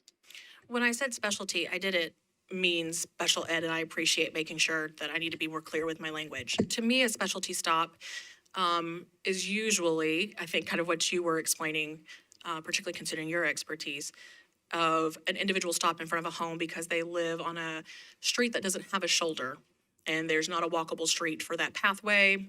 Maybe they, frankly, as you mentioned, historically, there's always been a stop along those three houses. There's large acreage between homes, and so it's just not compatible to walk the 0.25, what have you. My understanding, and again, this is qualitative, and just considering the experience I've had on the board of the past 8 years, is that we do have a lot of specialty stops, and that surely is bringing down our average to the 0.1 and not closer to the 0.25 that we need. And that's because we have a lot of students that have historically, we've made consensus for them so that they can be picked up right in front of their home. And that is usually done because of us as school board members. We get a request from our constituents. We get an ask from our city council members where there needs to be a specialty stop. And in some cases, those are very, very much needed. And I have actually driven some of those routes and have thought, oh my gosh, how has your kid been getting to the school the whole time this way now? But I want us to urge, and I need to make sure I do it so publicly, that if we so choose to change to any kind of model, and maybe just going forward as best practice, as we're discussing what is considered national best efficiency, if we're going to be asking our staff to be changing special routes to pick up additional students, we need to consider what we're asking of them and how it will have a trickle-down effect on our ability to pick up the next grade band or otherwise.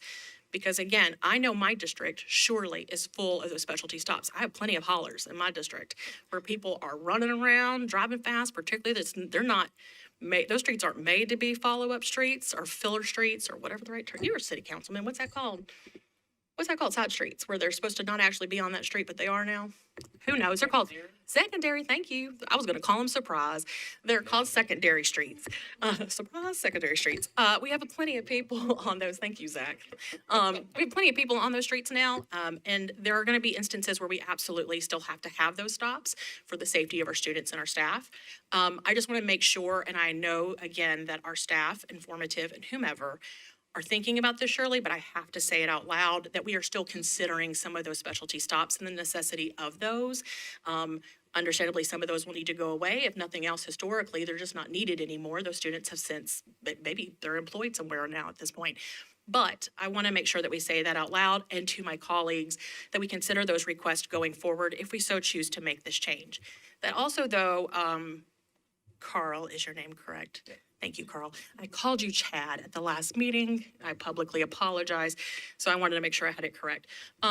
Carl, it's my understanding in looking at some of these forms that our gen ed average is less than 30 minutes on a bus. And I am to assume, I think correctly, that our sped average is shorter than that considering the unique needs that they have and the short routes that they have. It's also my understanding that that might likely have been a suggestion from a consultant standpoint to maybe reduce some of those or to combine sped bus stops to free up those drivers to make other stops. And so what, if any, suggestion is there on sped transportation? So the special ed transportation routes with their door-to-door stops and actually often farther program placements for students are actually longer on average, quite a bit, than the. Did I say shorter? Yeah, yes. Thank you for that correction. But the You are walk to correct. That stop makes sense that they distance, should be. being door to door is much shorter. So those routes are longer, and that's where, and we don't, the strategy of looking to consolidate stops or would certainly not apply in those instances. But perhaps some of the rebalancing might be necessary. There's also just some instances with longer routes that they cannot currently be paired. And so that's where a bus, even though there are 3 tiers, not every bus currently can do 3 trips. Sometimes they're, only able to do 2 just because they have longer routes. And so those are just ones that are kind of currently built into the system and wouldn't, may not be able to be adjusted. Okay. And so what we've found is that there's ample opportunity where we think routes need to be shortened, and in particular for gen ed routes where they can be, that we believe there's ample opportunity with a multitude of strategies, not just stop consolidation, but that being one strategy, also rebalancing to make it work within the shorter window, given what we see. But then what's really important is this process of implementation that's iterative and really, really considers feedback of drivers, working with the routing team, building more padding and intelligence into the routing map. And so that's really part of our tried and true methodology, is not just to kind of throw a solution over the wall and, say good luck with the theory, but really to iterate with and building in that practical expertise. And so understanding those specialty stops and where they are and taking them out of consideration for consolidation. But the good news is that, we've kind of factored that in with the conservatism of the model, that we don't need to shorten, or consolidate all the stops, right? We just need targeted, modest adjustments. And so those should be able to be preserved and protected. Okay. It begs me to say on the board floor, and this isn't maybe to you, this is just to all of us, that I would like us to just be particularly careful with whatever consolidations we do, particularly considering our sped parents and staff and mostly our students' needs, as they do have longer routes just because purely what are the needs between their IEP and the difference between their home and their school, but also considering the needs that they have of ability of being able to sit on the bus. So whatever those considerations are, and I know we are very good at that between not just transportation, but our own departments that work with our students with disabilities. I just want to make sure that I say out loud that we are considerate of that and that we try to mitigate any changes to those families as much as possible so that they're least affected in any possible negative ways and only see as much as they can of a positive from this. I have to say, I've said in the past, it's not very clear within my district, though I've heard some definite statistics from some of y'all of what they want to be done, and I'm not surprised by that. Again, nobody has touched this since Sean was born. Because it's not popular, even maybe with Sean's parents, we don't know. But that's the delineator. Timeline starts there. But I want to say it has not been very popular, and that is why no one has touched it, whether it's us or otherwise.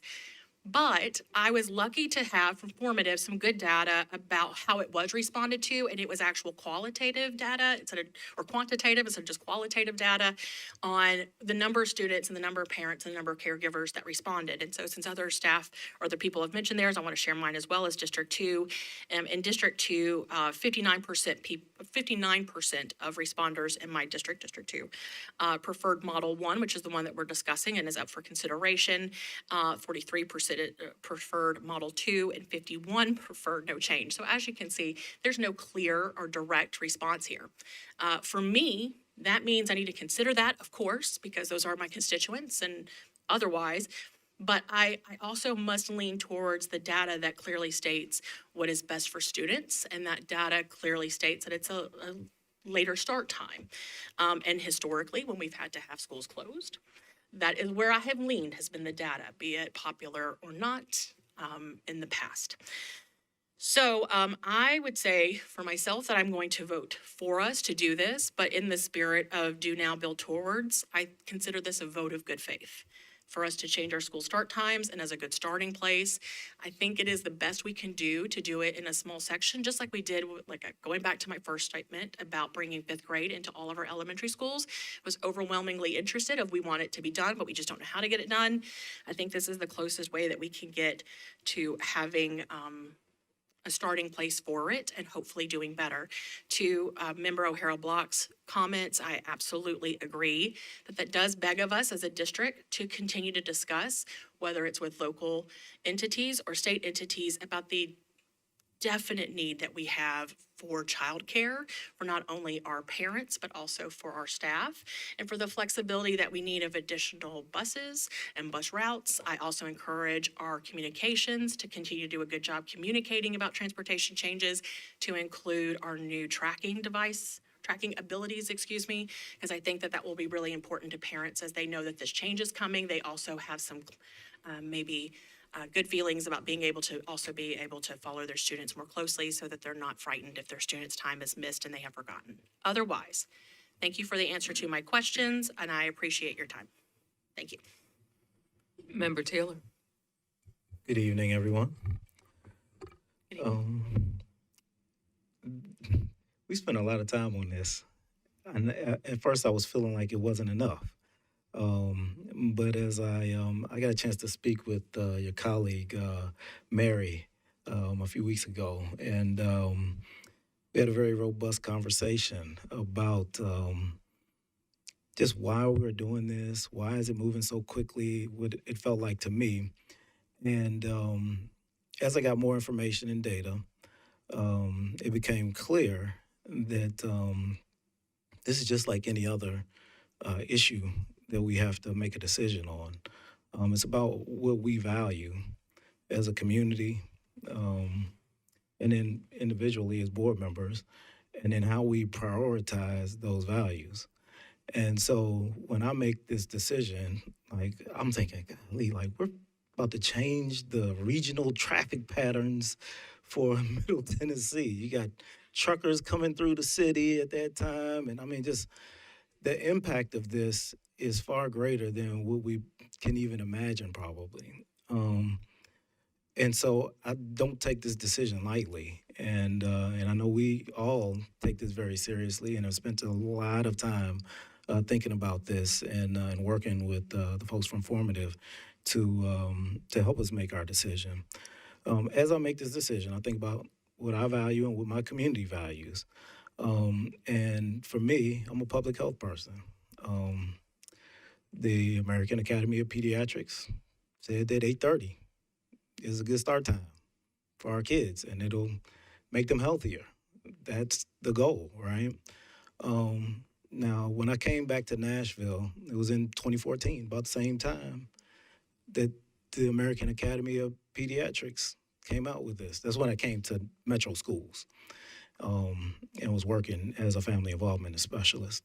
And so I realized that, I was doing tobacco control when I first came back to Nashville, and the goal for a tobacco control program is to get people to quit smoking, right?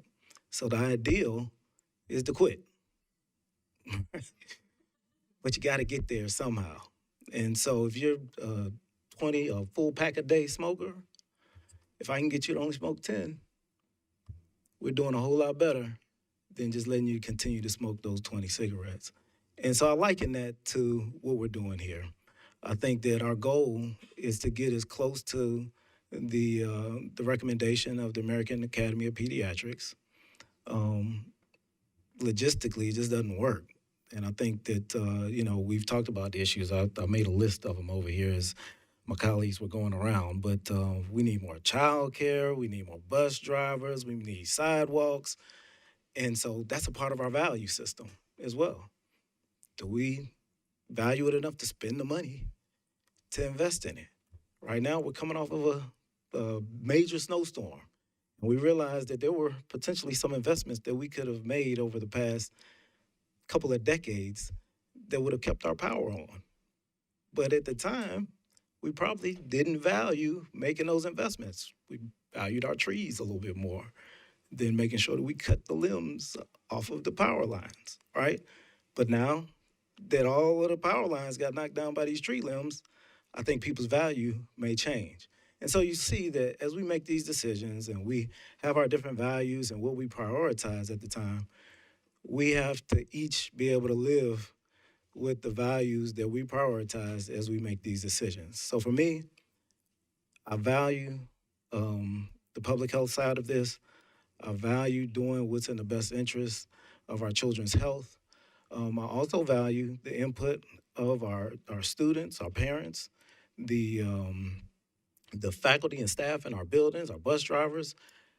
We had a process that gave folks an opportunity to provide their input. And so, like others, I asked specifically, what's going on in my cluster? I said, I want to know for District 1, my constituents, what were the survey results? It was about 50-50. About half of the folks wanted no change, and the other half said that they wanted some type of change, either the 20 minutes or to 25 minutes later for high school start time. And so I had to think about, well, as an elected official, I also believe a part of our responsibility is to educate our constituents on why we're making the decision that we're making and why it's important. The survey didn't necessarily give us that opportunity, but we have it now. And that's why we're having this conversation, is to provide information to the community to say, this is why we're making this decision. And if they want to have input, I'm not hard to find. I think Dion says that too. And but my phone number is on the website. And there are some people that know that because they call me very regularly. And keep doing it, it's okay. I might not answer right away, but call and let me know how you feel about these issues, because I take your phone calls, your emails, your text messages into consideration as I make these decisions. I had a lot of faculty, I would say faculty and staff, but our teachers and staff members have reached out. They have called me and texted me. And many of them, when we have the dialogue about the health of our children and what science says is the best for them, they understand. They say, you know what, you're right. It makes sense to do this, but why aren't we going further? And then we have the conversation about limited bus drivers, the scheduling of buses, not necessarily having sidewalks. My community, I have people that are walking down a 2-lane street with no sidewalk for almost a mile to get to school. And so our neighborhood has gotten together and we've organized carpools and all of that to get the kids to the school. But that's an issue in this city. And so as we go forward, I think, y'all can kind of feel it. I'm starting to lean towards voting in favor of option one.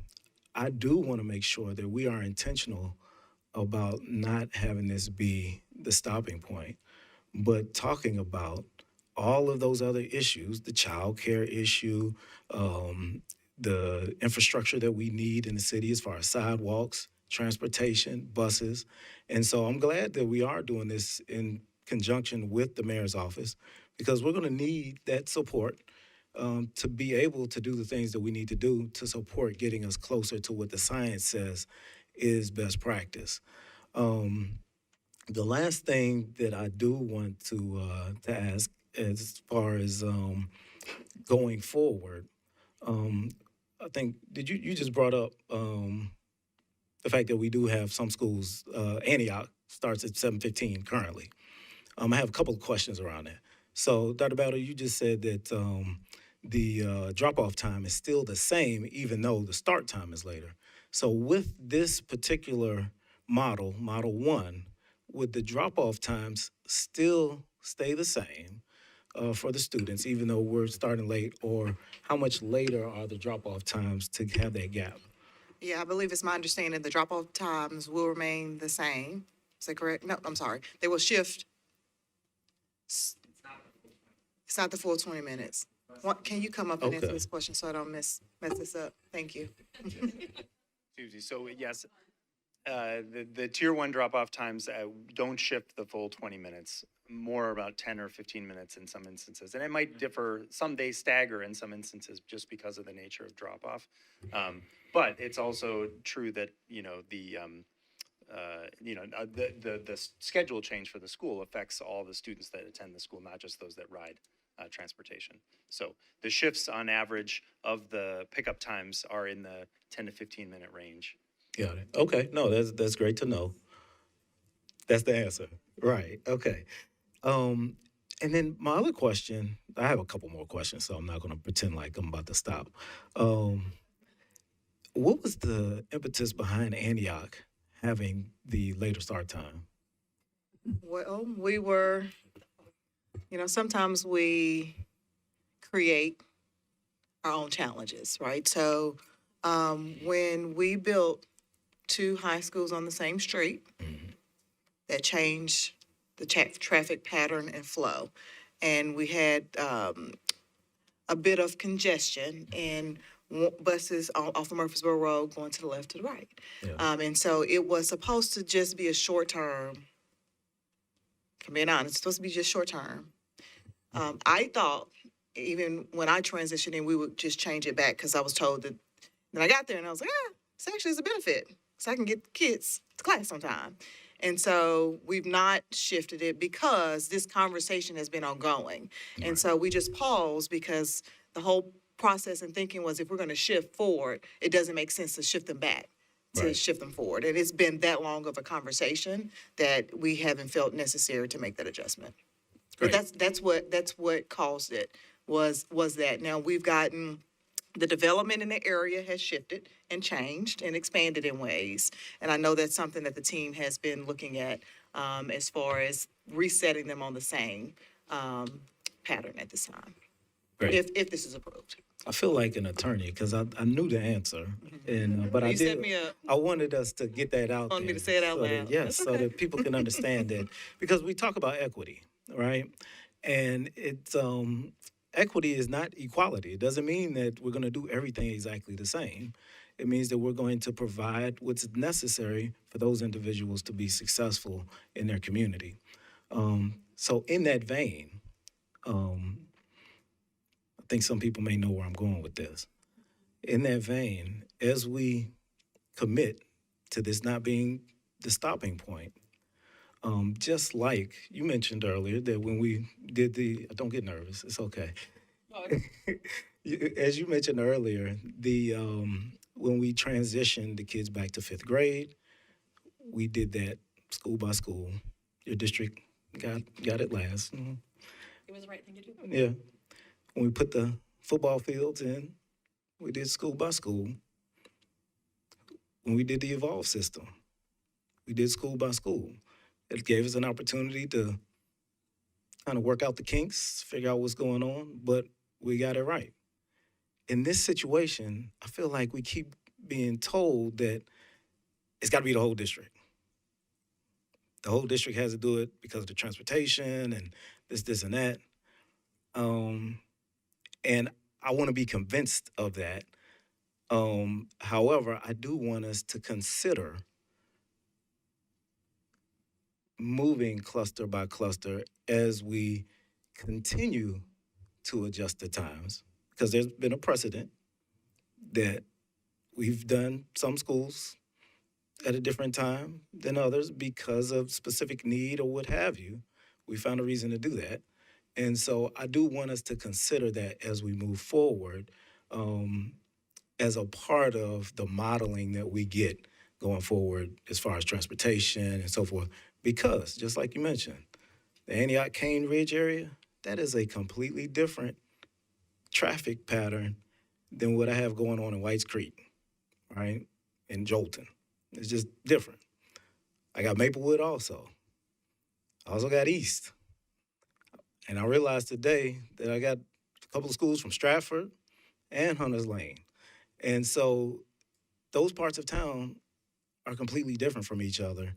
And looking from an equity lens, I do believe that we can figure out how to make sure that the times work in each cluster for the families and taking into consideration the different traffic patterns and so forth. I had another question related to that. Let me just make sure I don't miss it.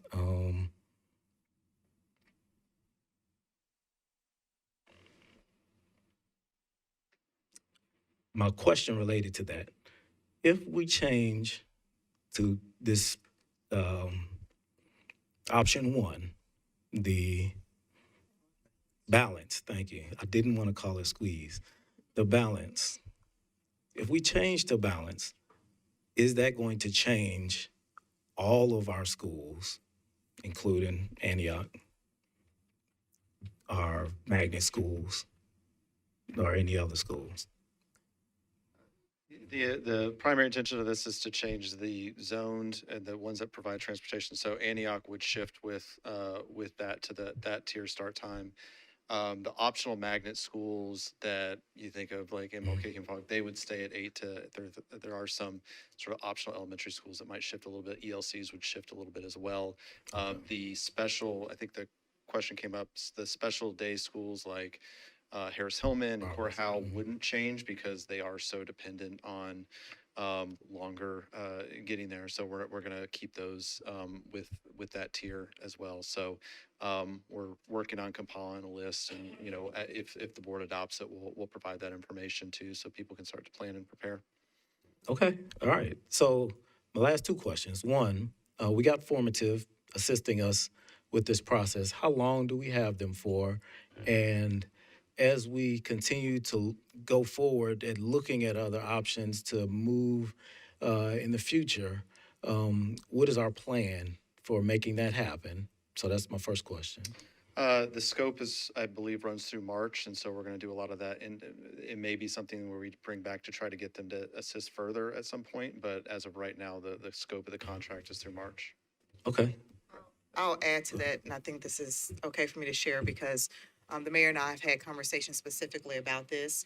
And one of the things he's asked me to do is, if this is the decision of the board, for us to have conversations around what are additional needs to help with operations and routing, to get us to an effective planned implementation for the fall. So that is I also think there's going to be an ongoing conversation as needed. Okay. And then my second question is more of a procedural question for us as we make the vote on the motion. Are we able, and I don't know if David answers this, but are we able to put into the motion additional commitments that we're looking for as far as what the future adjustments would look like? So, for example, are we able to say that we're going to vote for option one with the intent to continue to modify the plan to meet the needs of the community? Or I'm just asking for language purposes for the motion. Thank you, Board Member Taylor. You have a motion on the floor duly seconded. You have the opportunity to make an amendment to that motion, which we've voted on separately, either up or down, which would change that motion or not change that motion, depending on the outcome of that vote.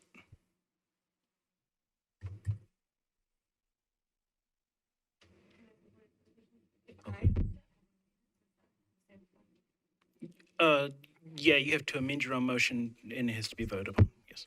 Okay. And so my purpose for asking that question is I just want to know, I want there to be a commitment on our part as a board and the district that this is not the finish line for this process, that we make this decision with the mindset that we're going to continue to review the outcome of this decision and identify the positives and the negatives, and then make adjustments going forward with the process. So with that being said, I'll turn it back over. Thank you. And then also just as any board member in the future, you can bring items to the agenda to be discussed also. So there's also more than one mechanism later in the future to have discussions on actions of the board. Student board member When? Good afternoon, everyone. I apologize for being about an hour late. I know that we were starting an hour earlier today. But yeah, I didn't get to kind of speak on this last time and what my perspective was on the issue and being able to look at this pretty much since it launched with Carl, Mary, Sean. I've got to spend a little bit of time with you guys in the kitchen cabinet meetings, and it's really complicated stuff, right? Like we all I feel like recognize that this is extremely complex. But I wake up at 4 a.m. every day and it sucks. Like it really, really does suck.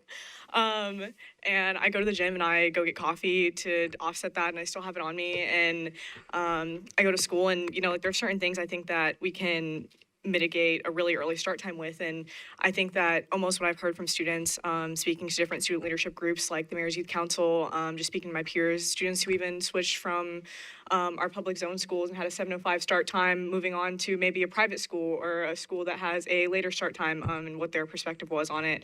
And I think that, rest is really important. There's other things that we can consider, like just simply like the why is student success outcomes, right?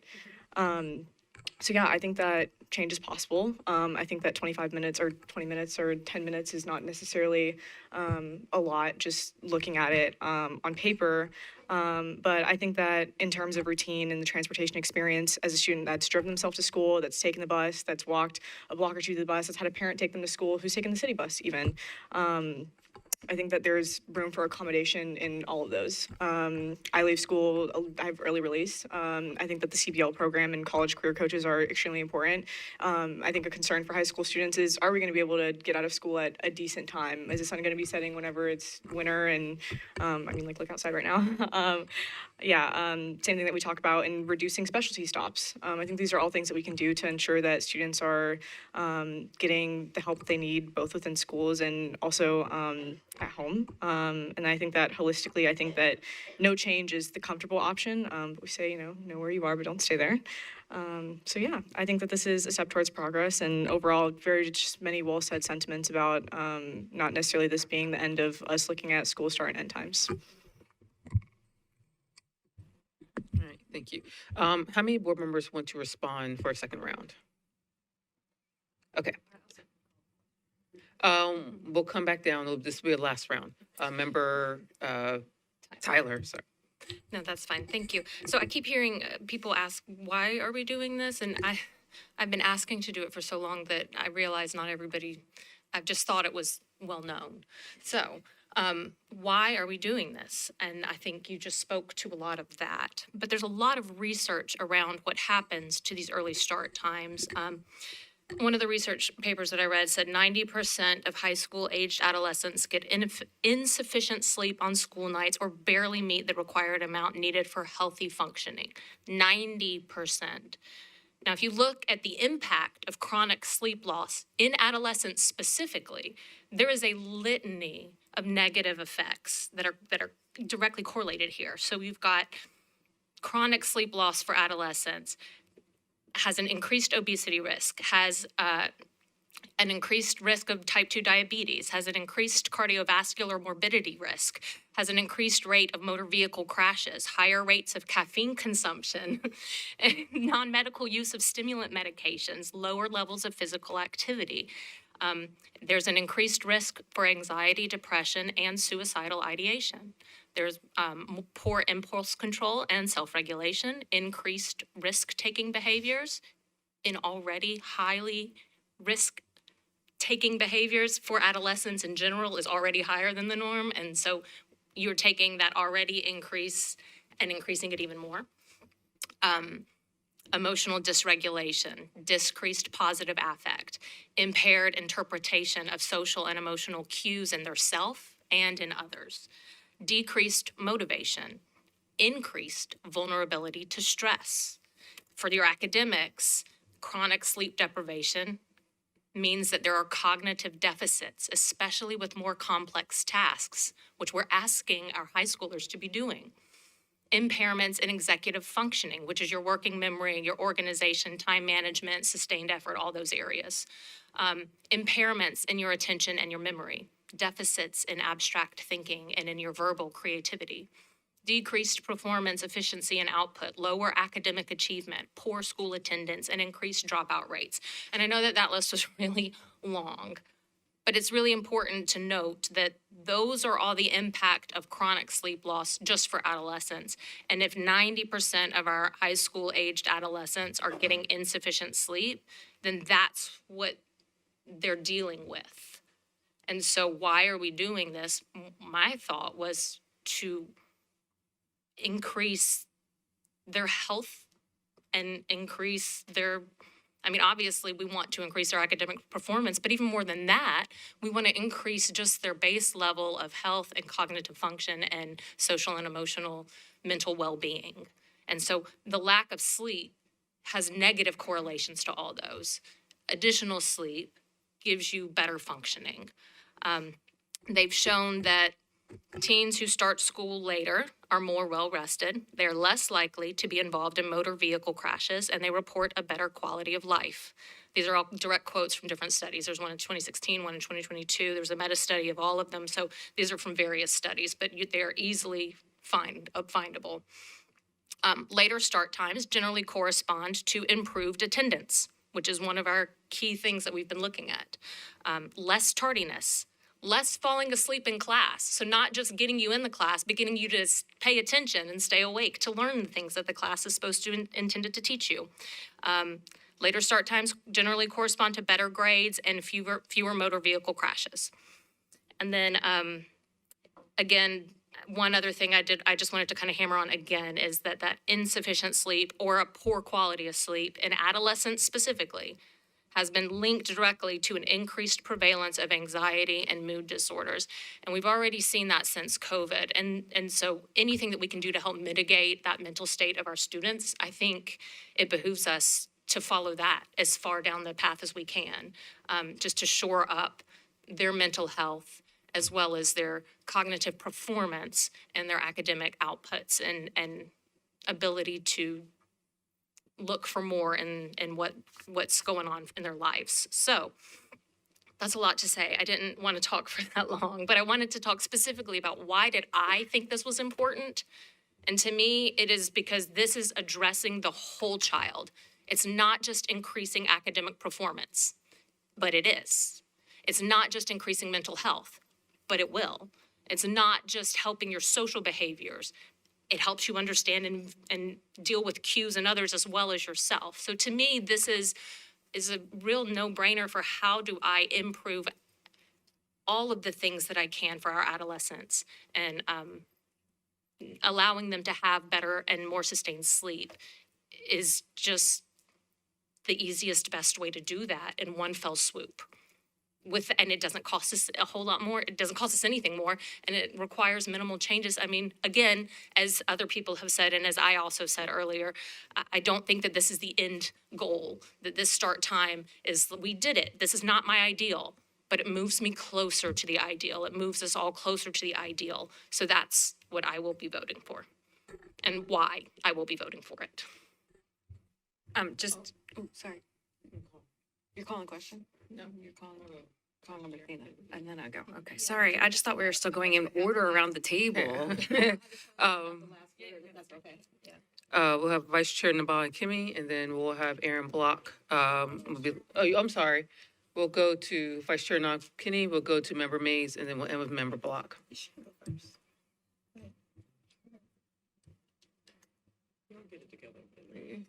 I called on you. I recognized you. So I do want to bring up one correction that I said earlier today about the percentage of people who were in support of moving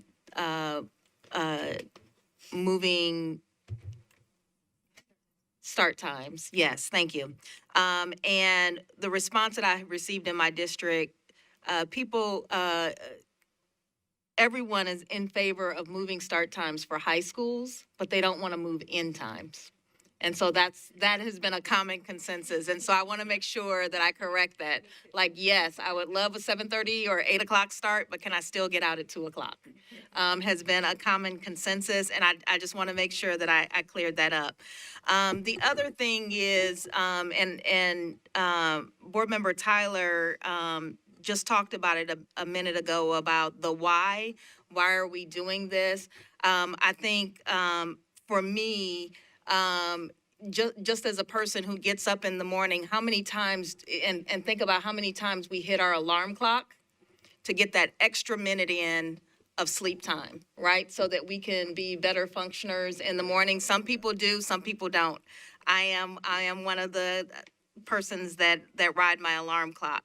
The other thing that I want us to think about is, Dr. Battle alluded that even the 10 minutes in the shift between one high school and the other high school improved academic outcomes for that later start time high school, and it was the only high school in the district that was a reward school.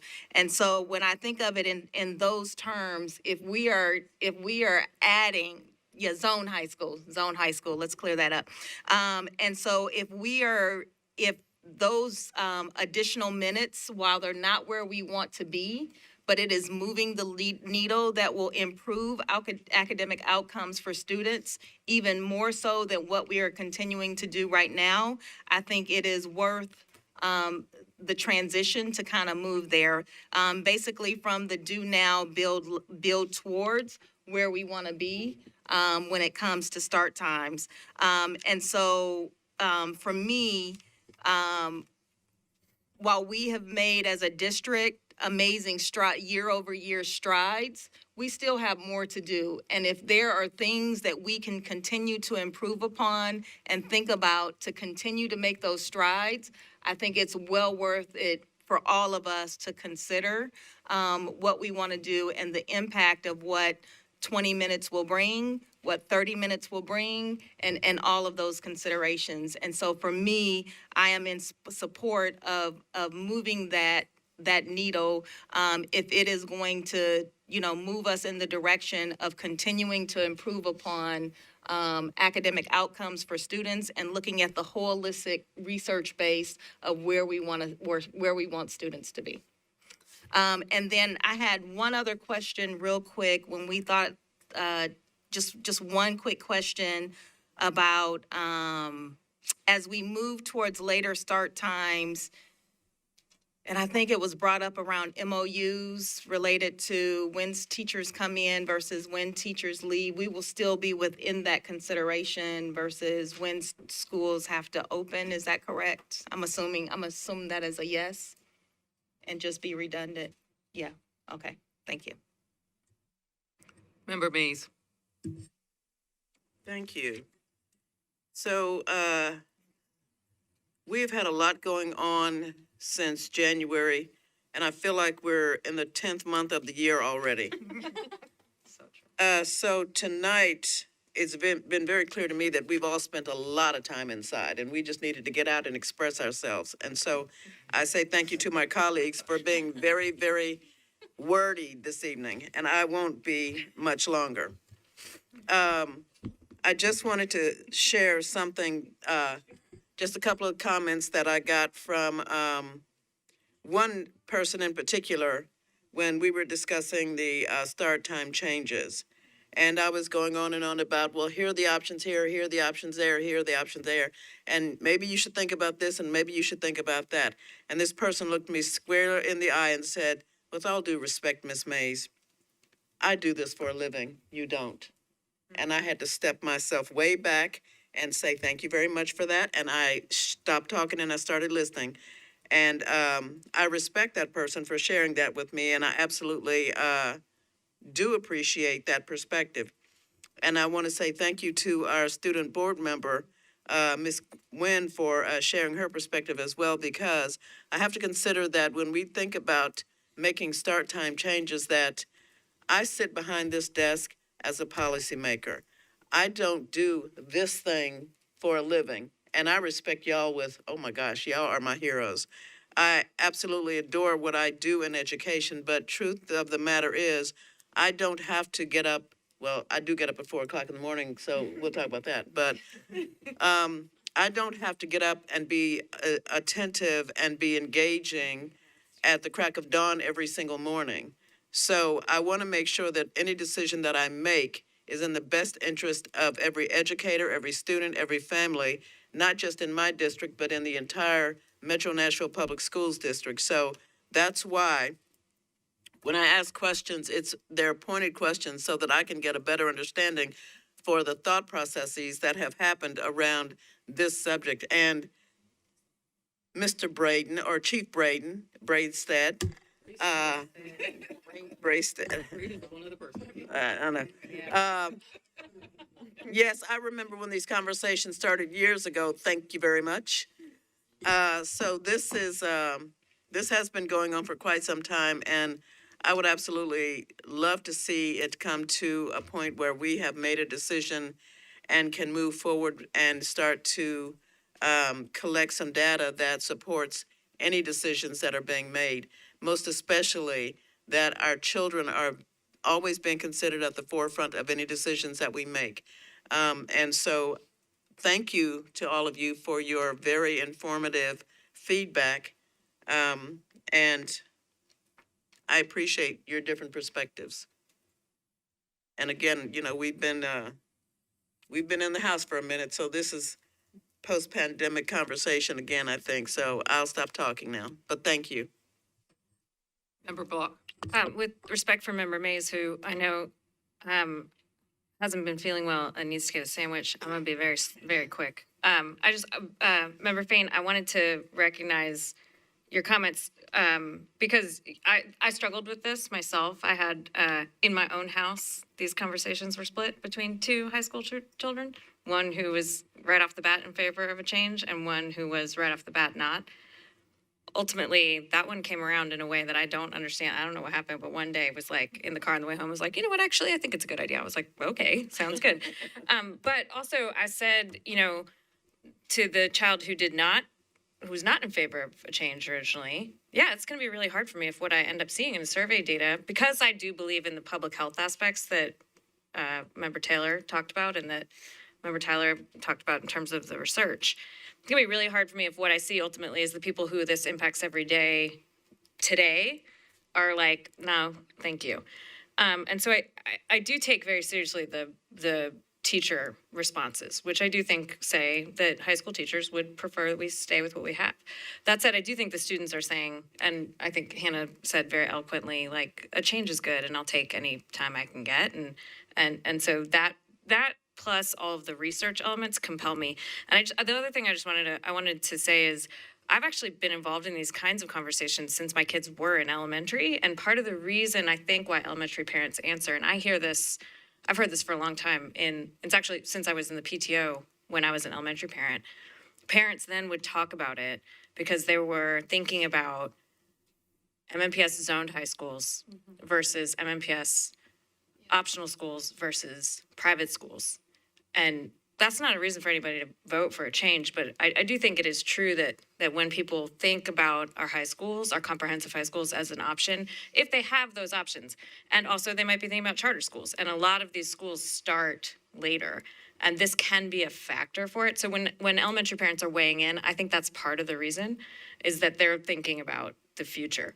That's at least what, from a qualitative perspective, I've had. So anyway, that was sort of neither here nor there. And, you know, at the end, absolutely. And so that's all I have to say about that. Thank you. Member Fain. Thank you. So coming from a parent also who had a kid that was in high school, I understand and I do agree with that. I guess my hindsight for all of that, because we keep saying we're pushing the time back to give them more time, right, to get up in the morning. So I don't know. I'm like, could they not go to sleep earlier? I mean, that's just my question and you know that I can put out there, like, do we not have bedtimes and constraint on our kids at home? You know, so that they could get the total amount of rest that they need to get up in the morning and get, because I had to put that in place. Yeah. You know what I mean? Like, hey, no more phone, shut the laptop, turn the game off, turn the TV off, time to go to bed. You know, listen, I had to get in routine of that. Of course, starting at an early age, because I've always been a working parent. Yeah, absolutely. And so it's important for him to have a schedule because I had a schedule. And so I think we just put a lot of responsibility on, we need to do this because this needs to be done. And I think we've said that before. I think Board Member Taylor and I and others have said that before. It starts at home. You know what I mean? Like a lot of structure and routine and things start at home. Like I said, I'm prepared to vote today. I knew that this had to happen, but just coming from those teachers and the staff that I have talked to, and some of the parents and some of the kids I've talked to, it's just not supported. You know what I mean? And so again, we are big representations of those people. And so I just had to speak on it, but thank you. No, I do appreciate Yeah, you. and I'm now done and turning it over to, Chair Player to finalize us. Dr. Battle. Just one thing I want to clarify from the conversation earlier regarding drop-off times. So it will be 20 minutes before school start time. Just wanted to clarify that. I think we're on this. No, that's okay. No, we're on the same page. Yeah. I got confused. I caused this. Yeah. Yeah. Okay. The typical 6:15 pickup time would shift 20 minutes. That was correct. I misspoke. Thank you. That's okay. Thank you. No, we're still here. And I just wanted to say to Board Member Fain, again, I've always said I could see both sides of this. That's always been my concern on the flip, is that the counter is that we stay up later, and then it's counter to the whole wellness, sleep process as well. So we'll be educating and trying to help mitigate that if that is the decision made by the board. For sure. Thank you. Yeah, and you're human. You're allowed to misspeak. There's a lot of information over a lot of time and a lot of data that you've processed. I will move to a vote. We have a motion on the floor by Member Arrow Block.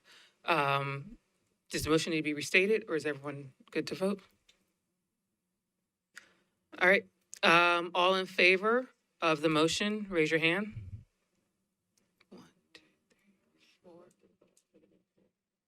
Okay, it's unanimous. All opposed? Okay. It's unanimous. Thank you very much. She voted. What did I say? Okay. Since we did not have announcements, I will ask you to have very succinct, very effective announcements. So does anyone have announcements? Okay, we'll first go to Member Taylor.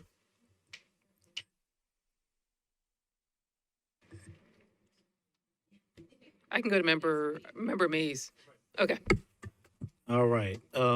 This weekend on February the 7th at 10 a.m. at 4100 Clarksville Pike, Word of Life Christian Center International, we will have a town hall meeting with Representative Vincent Dixie, Senator Charlene Oliver, and Representative Harold Love Jr. To discuss the legislation that they hope to put forward this year at the state capitol and to get community input. Thank you. Faye, okay. Okay. Member Vice Chair Nabon Kenny. Thank you. I want to start by apologizing for being tardy this afternoon. Our district hosted where we served 200 meals to families across Donaldson, Hermitage, and Old Hickory, and started there and then rotated over here to the board meeting. So in that light, I want to thank all of the organizations throughout our city who came to support and serve the needs of families during this critical time, during the inclement weather time, and thank everyone for showing up and supporting families at this time, particularly in our area, the World Central Kitchen. World Central Kitchen, as well as 50 Forward, as well as the Donaldson Cafe and Catering for all the work that they did to feed families in our community. Also, thank you to Dr. Battle and your team for hosting sites across the community as well, and all that your team did to support families during this inclement weather time. Thank you. Member Maize. Thank you. Just two quick announcements. Just another reminder that her prom dress giveaway is happening on March 7th in Nashville. It'll be held at the Mount Zion Baptist Church in Antioch this year. The registration is free. It's a free event, however, registration is required. Please text 615-HPC to 55444 in order to register for this event. It is an amazing event where great prom dresses are given away to juniors and seniors who are going to the prom, and as a mom who paid for prom dresses, you want to take advantage of this. Also, our new partners at the Southeast Metro Nashville Police Department Precinct are holding a spring break event. This is also a free event. It will be held on Monday, March 9th from 12 p.m. to 3 p.m. at 2467 Murfreesboro Pike. They will have bounce houses, games, and they will have an opportunity to learn about online risks for children and to keep children safe. And we want to encourage as many people to come out to that event as possible. I will share both of these events on my social media pages, but I encourage you to please join us at these events. It'll definitely be something that you want to participate in. And just a quick thank you. Oh, one big thing that I definitely want to say before we move on. Happy Black History Month, everybody. That's it. Thank you. Member Block. Member Tyler.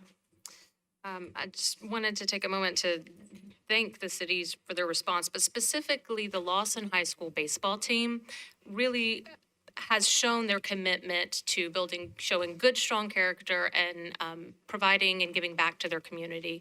They were out the morning that they could possibly get out, as soon as they could get out, with chainsaws cutting things up, shoveling ice off of people's driveways. They came out to HD Hill once that flooding had gotten cleaned up, and many of them had actually been students of Miss Warren, whose classroom was the one that was most affected. And they cleaned her classroom, and they stayed in there with her. So I just have so much gratitude for the way this team in particular is showing its character and its commitment to community. And I just want to take time to recognize the baseball team coaches and the supporters, the students and the families of that team in particular. Thank you. Student Board Member Nguyen. Really quickly, I just want to highlight some of the resources available for students right now. Coming into school today, it was very nice to see that teachers cared. Please talk to your academic counselors, social workers. They're here to help you. It takes a village. Please seek support. And it takes bravery. And I feel like I just witnessed a great act of bravery with this vote today. So thank you, guys. Thank you very much. Be no further business. This meeting's adjourned.